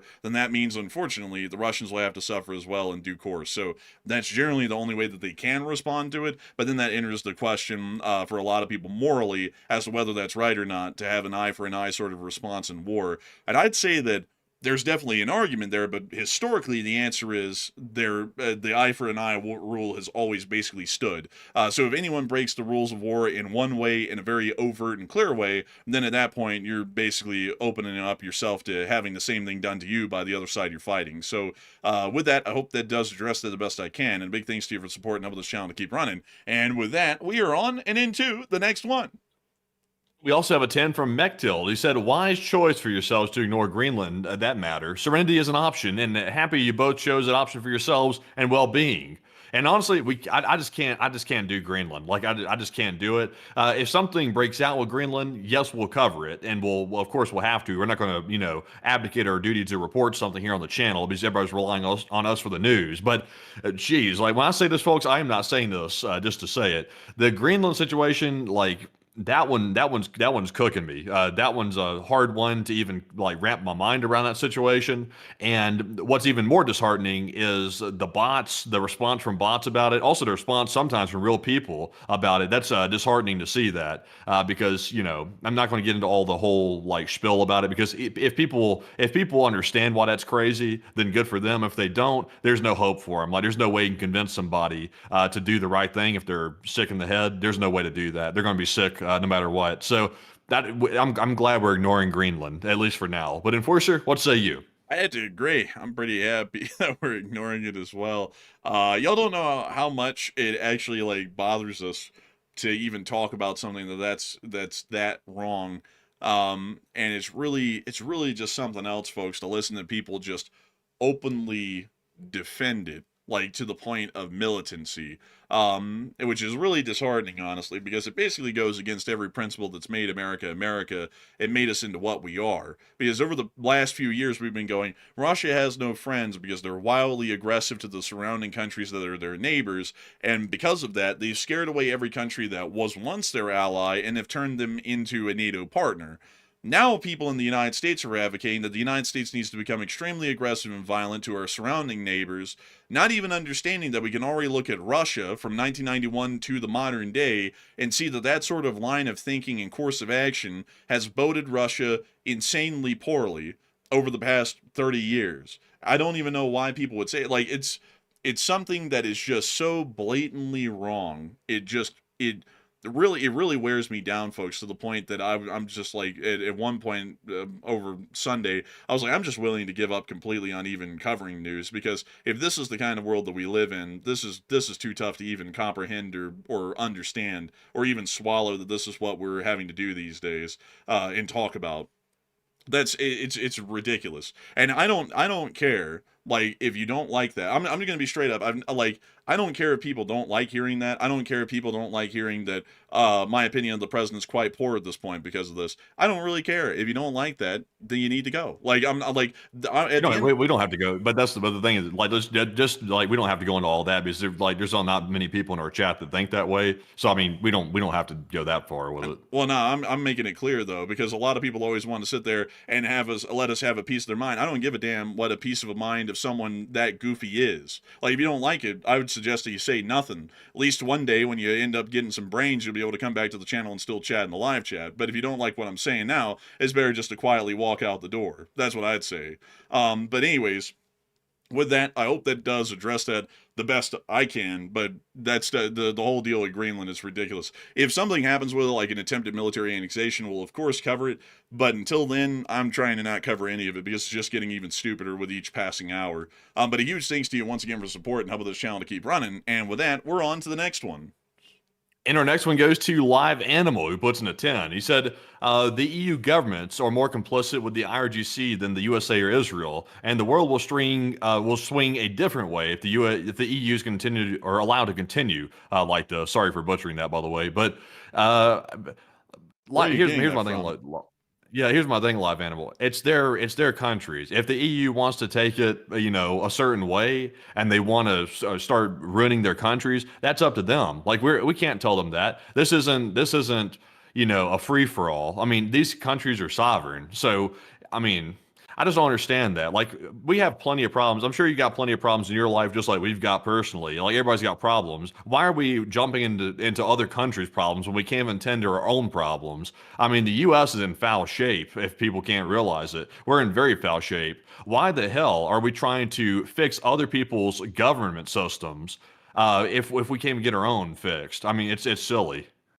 I mean, it really is. Also, on top of that, I like you have a very political wordage to it, and this is the problem that I have with that, because like jumping down on that level for a minute, weren't your type of people who clearly lean one political way, weren't you all complaining that the whole world, like the whole world order or whatever, was coming down on your little blessed man who's the president right now, was trying to put him in prison in between 2020 to 2024, and that was wrong? That they were trying to get involved in internal American affairs and help to put him under and in the prison? Like, you know, like you gotta have some sort of introspective thinking here, because you can't ever say that that's wrong and then advocate that we do that in kind back to someone else. If something's wrong, it's wrong. Like if someone murders someone in America, the answer is, okay, well, let's go murder them to get back even with them. No, the answer is to say you call the police and you have them arrested, and then they're charged with murder, and there's a legal process involved. And also on top of that, these countries have their own internal affairs. You don't like people coming over here and meddling in American affairs, so why in the world does America have a right to go and interfere in the entire world's affairs because we don't like what they're doing? I can tell you this, a lot of countries right now don't like the President of the United States. A lot of NATO doesn't. They've made that fairly clear. No one in China or Russia really likes him. Nobody in the Middle East really likes him, or they're indifferent to him. And really no one else likes him. I mean, honestly, at that point, I can't really disagree, but do they have a right to come over here and act like they can meddle in our internal affairs? No, that's an American issue.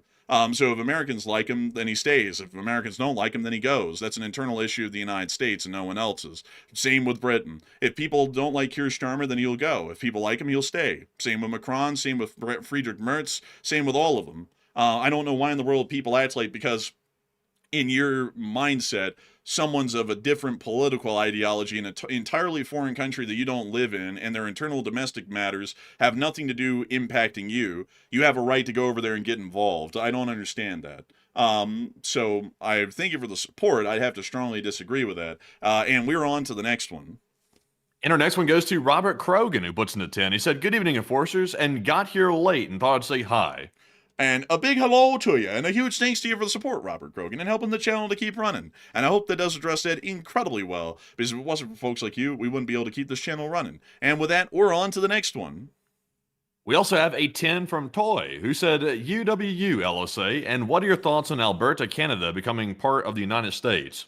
If they want to become part of the United States and the U.S. people are willing to accept it, then, great for them. But if Alberta, Canada says we do not want to be a part of the United States, that's where the story ends in my book. But Enforcer, what say you? I would say that I'm not a big fan of any new territories joining the United States. 50 states and several overseas territories is plenty enough, in my opinion. And I don't really like the idea of Alberta being added in to the Union, because it just doesn't really belong.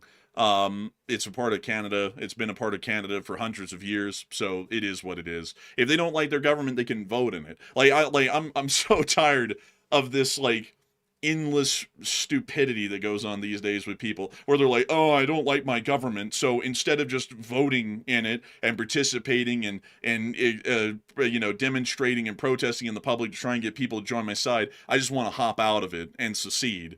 That sounds like a quitter, to be entirely honest. Like, if Alberta does not like their government, maybe they ought to try and get more people on their side to vote in the next parliamentary election in Canada to see that the current government is put out.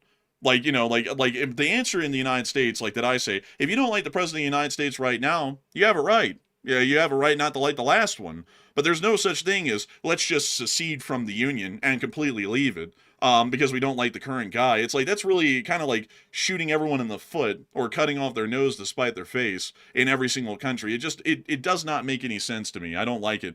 And every time I hear that a whole bunch of people are like, oh, well, let's leave this state and go join another, I'm like, oh, that's so stupid.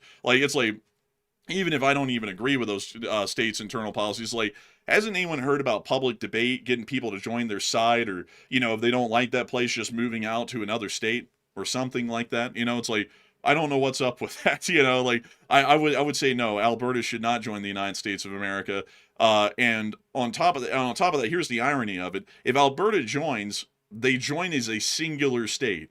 Or they join as a territory, meaning that they get no representation in the U.S. government. So then they're kind of up the creek without a paddle at that point. Now they're in a worse position. But if they get accepted in the statehood, they have 2 senators and several representatives that they're going to get. And that's going to put some political party, one or another, into a tizzy, because Either of those two senators are probably going to go Republican or Democrat, which means they completely skewed the Senate now permanently, either Republican or Democrat in direction, and that's going to make one group or the other wildly unhappy, and that means that they'll never be accepted in the statehood. So then they'll remain a territory, and then they have no Democratic representation within the U.S. government. So I generally say that's not a good position for the Albertans, and I would also say that's not really a good position for the United States. But anyways, with that, I hope that does address that well. And also, someone just said, well, they clearly have this political party. Well, yeah, that means that the other party will never accept them being accepted in the statehood. And that's something that has to be accepted in a 2/3 majority. So there's no way to go, oh, we can just eke that one into statehood. No.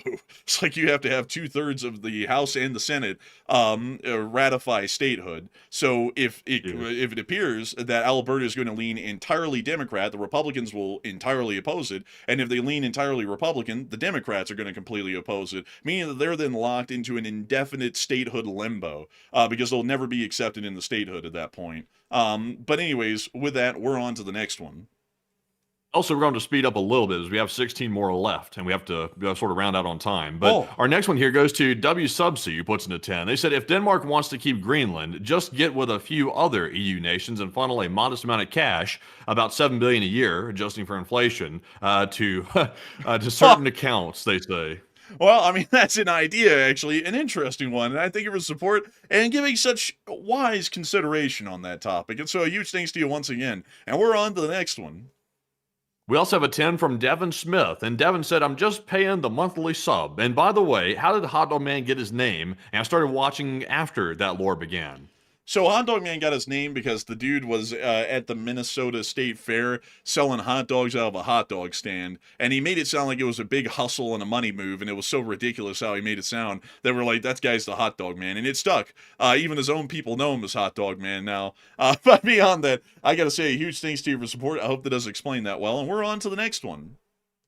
And our next super chat is going to be a $10 support from Rye Guy SR. And thank you very much, Rye Guy. He said, what about the SL-1 reactor? And I believe it was in Idaho. The U.S. Army built a very wildly unstable reactor, which ended up killing about 3 operators, which was a small research reactor in LOT, LSA. And yeah, you're right. This actually was in Idaho in 1960. I've actually never heard of this reactor before, so unfortunately, I'd have to declare ignorance on this one, right, Guy SR? You actually know about this more than I do, and apparently it was a level 4 accident. Dang! I didn't know about that. That's actually kind of crazy. Where in the world is it? This was before the accident. How about what it looks like today?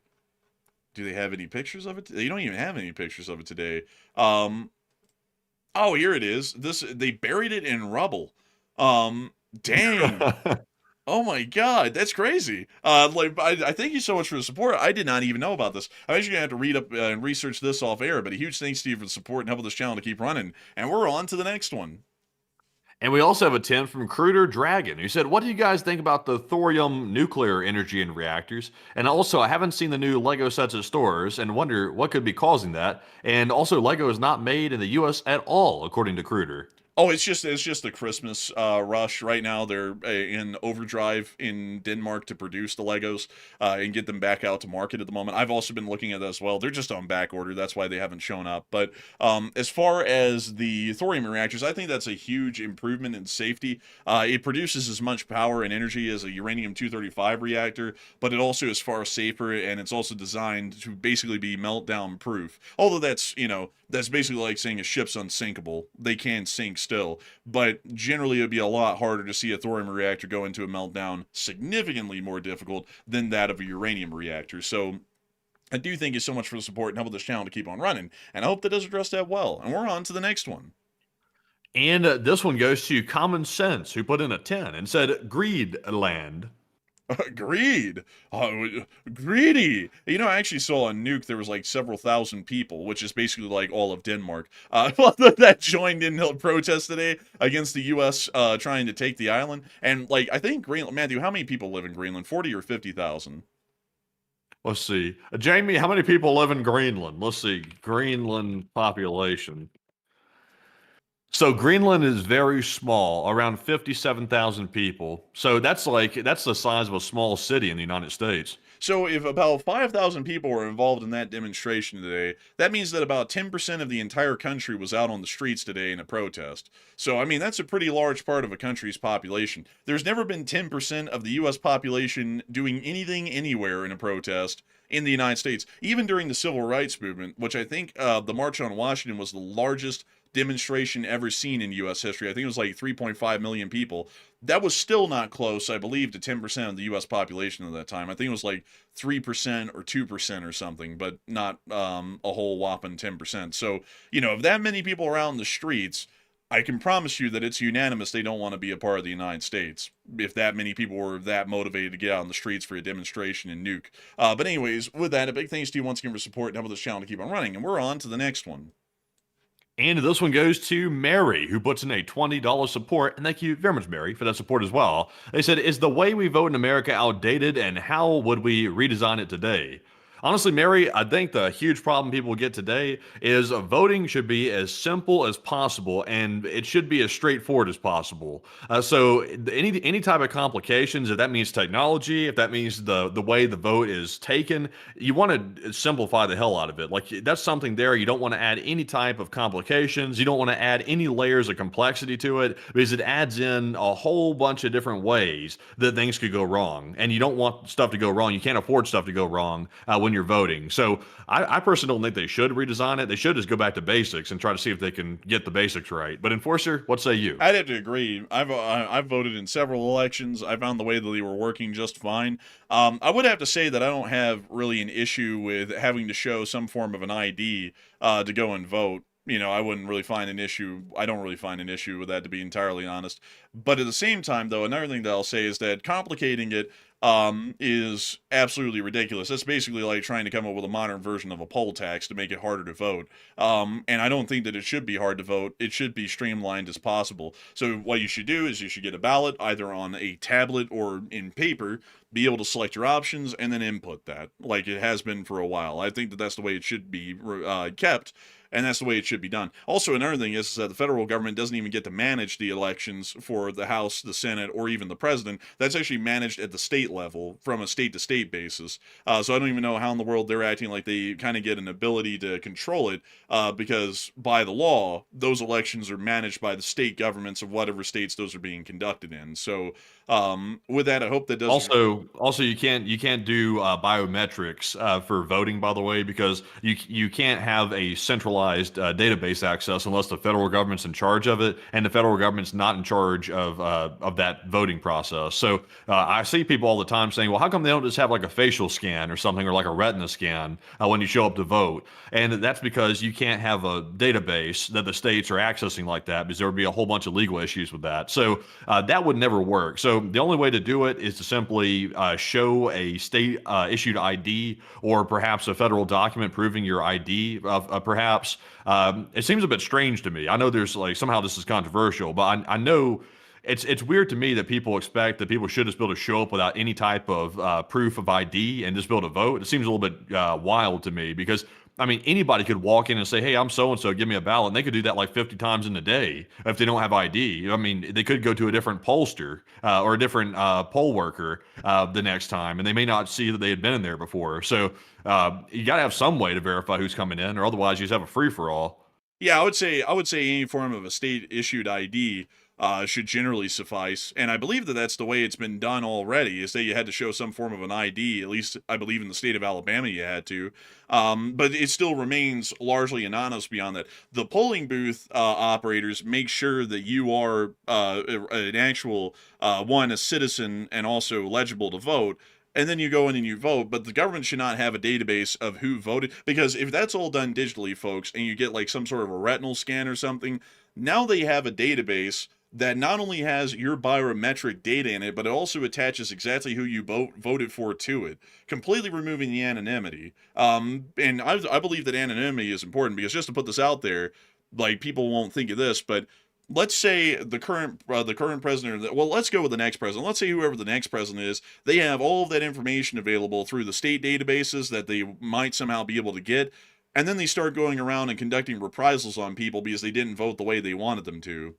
You got to think about that. So, probably best to make sure the people are actually eligible to vote, but also at the same time, make sure that there's no collected database for anonymity's sake, so that way reprisals can't be made on people who didn't vote the right way according to certain political groups.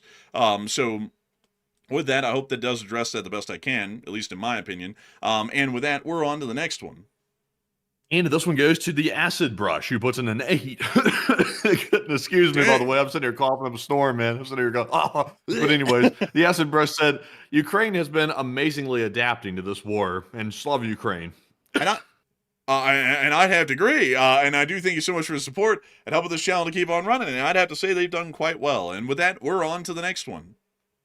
And we also have a 5 from Make a Mill. And thank you very much, Make a Mill, for that $5 support. And we do appreciate that very, very much. And we also have a 5 from Rye Guy SR once again, who said, y'all rock. LTLSA, take one from the chat, and glory to Ukraine. And thank you so much for the support. And we will take one from the chat, and Slava Ukraini. And Matthew, what do we got? And the live chat goes to Avari Mendebratis, who said, how far along are the repairs to the containment structure of Chernobyl? Well, the containment structure was repaired quite a long time ago, actually. So it was done months ago. So a big thanks to you for support. I hope that does address that well. And with that, we are on to the next one.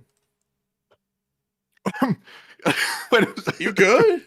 You ended too early. I was trying to take a sip of water, and I was choked on the water. The first time I was hacking because I was having a bit of a problem. The second time I was choking on water almost. So anyways, moving on to our next one. This one goes to Ruben, who puts in a 5. And thank you very much, Ruben, for that support. He said, was the USS Abraham late due to maneuvers in Taiwan? And I heard China doesn't report GDP and population accurate, and the real maybe 750 population and 0 to 2% economy growth. And thank you for the support. I would actually wouldn't know about the Abraham Lincoln. It probably wasn't on maneuvers. But also the People's Republic of China's population reporting information is probably pretty accurate, because right now they're claiming their fertility rate is about a 1.3, which is abysmally low. Actually, I think it's more like a 0.9 or something like that, which is insanely low. So I wouldn't believe that they're fibbing those numbers, but GDP numbers are definitely fibbing as much as they can within reason. But a big thanks to you for the support and helping this channel to keep on running. And with that, we are on to the next one. And this one goes to Smarzig, who puts in a 5 and said, could the Ukraine help the Persians and the Medes?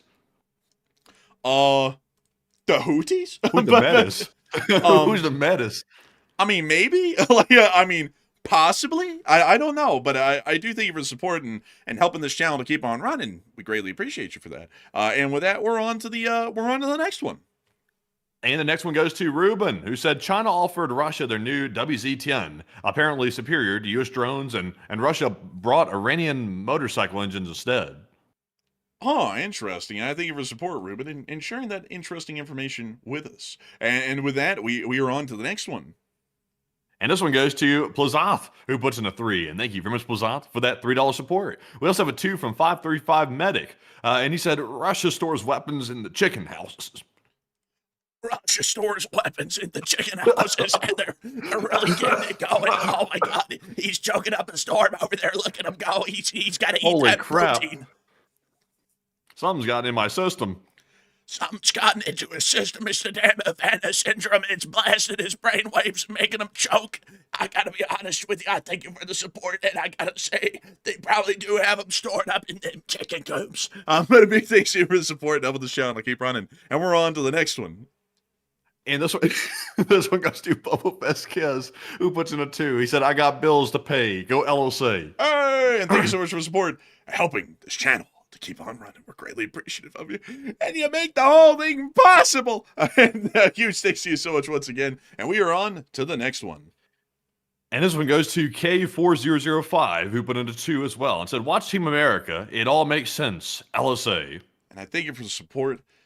And I think I will watch that puppet show one day. Yeah! But a huge thanks to you so much once again. And we're on to the next one. We also have another 2 from K4005. They said, I love it when Matt and Enforce disagree. You love to see people fight, eh? Oh, you like to see people get in a little tizzy, don't you? Like, I'm just playing with you. I'm just You'll do nothing. You'll do nothing. You have spoken slander against His Majesty's government. Oh man, Man, you'll do nothing and you'll do what you're told. man, that's the that's AKA the British government. Peace, AKA the American government. Jeez, Oh. man, it's every government. Man, honestly, that's pretty true. Long live Peter Thiel and Palantir. God bless. God bless. But Hey, don't speak badly about that man. hey, I wasn't. I was blessing him well. Listen, man, I don't want the Terminator to come and off me. Like, all right, I'm good. But anyways, big thanks to you for the support and helping this channel to keep on running. And you know, sometimes people like it when we disagree. Sometimes they do because we get into interesting little conversations. But anyways, with that, we're on to the next one. We also have a fine from Taoist Auditor, who said Greenland and Canada, including South America, seems to be a policy of control/owning the region, pole to pole. I mean, kind of to an extent, yeah. I'd have to agree with you on that one, Taoist Auditor. It kind of does. It's what they call Why that. does that sound like something? Why does that sound like something like? Excuse the crude joke. Why does it sound like something a stripper would say or something like that? Controlling the region pole to pole. Oh no! Oh no! my God. Oh god! Why'd you say that on air, man? Like, like. I mean, it's not that bad. It's like a, like the dancing pole. Well, hopefully you're thinking of the same thing I'm thinking about. Bruh, I was not. Like, for a minute there, I thought that Okay, was like well, going geez, to the man. gutter, man. I was like, oh my god. No. Thank the Lord it wasn't. Like, thank the Lord it wasn't. Because I thought, man, that you had just taken the show and bumped it on down to like a comedy No, routine man, a at, stripper. like, A Comedy Central. stripper and stuff. Like, that's not a stripper, bro. I mean, like you know, sometimes they do that sort of stuff. Not that I know, but like GTA 5 proved that. I mean, you played GTA 5. Yeah, I mean, I'm not gonna get into all that, but I mean, I don't know. Yeah, see, everybody said they were thinking pole, like like the dancing pole. Nobody was thinking what you were talking about. No, there's some of them. Nah, there's some of them here that are saying what I'm saying. Like here, like yeah, some of them are. Yeah. But anyways, I thought, man, you had just made like the one of the crudest jokes we'd ever had. But I mean, the other way though, that's pretty good too. I mean, that's pretty all right. But beyond that, it kind of does sound like that a little. I mean, just a little. But still, beyond that, I do thank you for the support, and I'd have to say, I mean, kind of, it's what they call Don Rowe doctrine, which I think is going to go down probably as one of the worst. But anyways, a huge thanks to you so much once again for support and helping this channel to keep on running. And with that, we're on to the next one. And this one goes to Cyber, who puts in a 5. And they said fission-based nuclear reactors have existed for 1.7 billion years. Search the Gabon natural reactors, and these influence modern-day reactor design. That is true, actually. There is a little place in Gabon. You good over there? Hey, go ahead. Dang, bro, I was hearing like, I was like, bro, you all right? You living? But beyond that, there is a natural reactor in Gabon. It's pretty neat and it's really cool. I highly suggest y'all do pull that up. But we are sadly, folks, running low on time. And so a big thanks to you once again for support and helping this channel to keep on running. And with that, we're on to the next one. And our next one goes to Robert Planting, who put into 2. Excuse me. Goodness, I don't know what is going on. Like, I feel like I've gotten some scratchy issues going on here in the vocal cords. But Robert said, "Don't forget to take a breath or two." And I almost died when I did that just a minute ago. But Enforcer, what say you? I thank you for the support, and I'll be trying my best to take a breath or two. We try.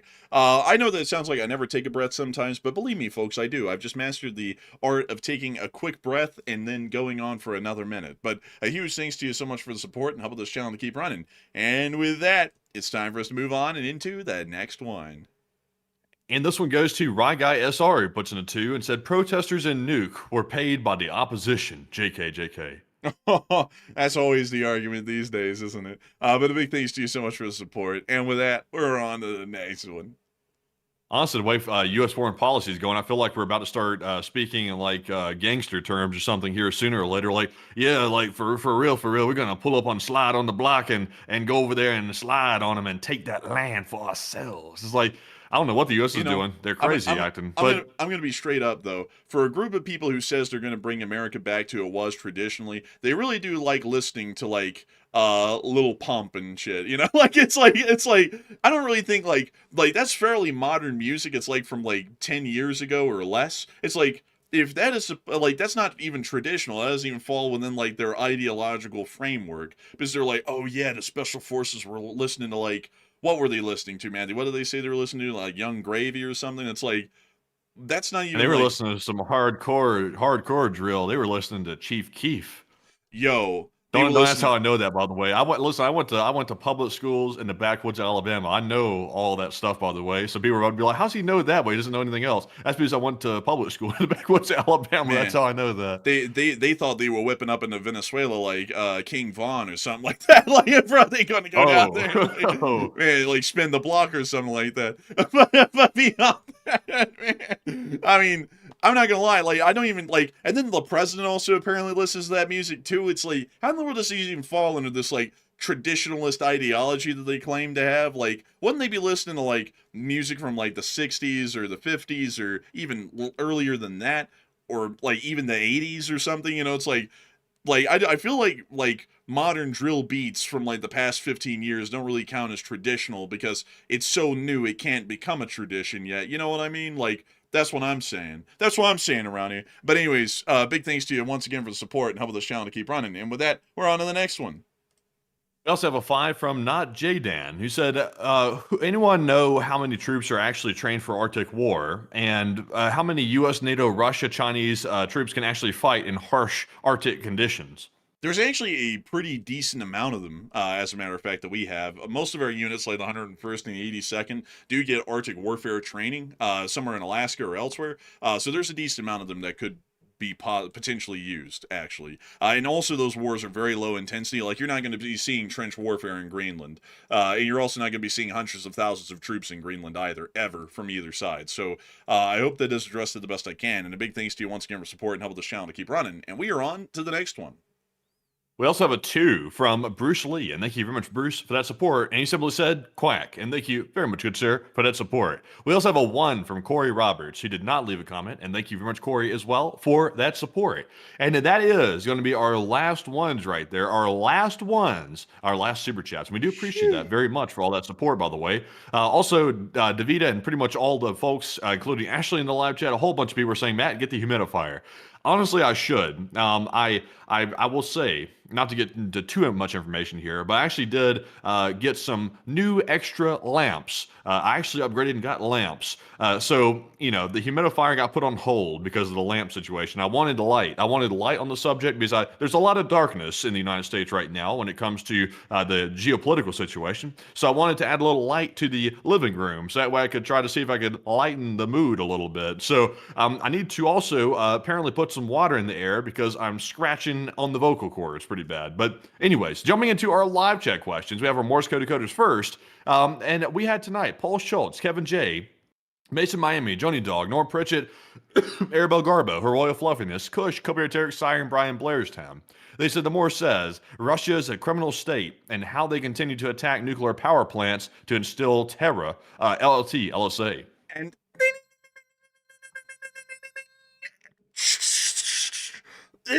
And that's the Morse code message of the night. That's the jackpot. Y'all got it dead on the nail. Y'all got it right. I got to congratulate y'all greatly for making sure to get that Morse code message correct, because the Lee Spring Army Sentinel Corps gets that correct time and time again. Truly an amazing and incredible thing. And we always have to give a massive shout out to the Lee Spring Army Sentinel Corps, because y'all always are getting that correct no matter what. And so a huge thanks to y'all once again. And with that, folks, due to time constraints, we're going to be able to get 3 live chat questions, and then we're going to be rounding this little fella out for the night. And so, Matthew, what do we got?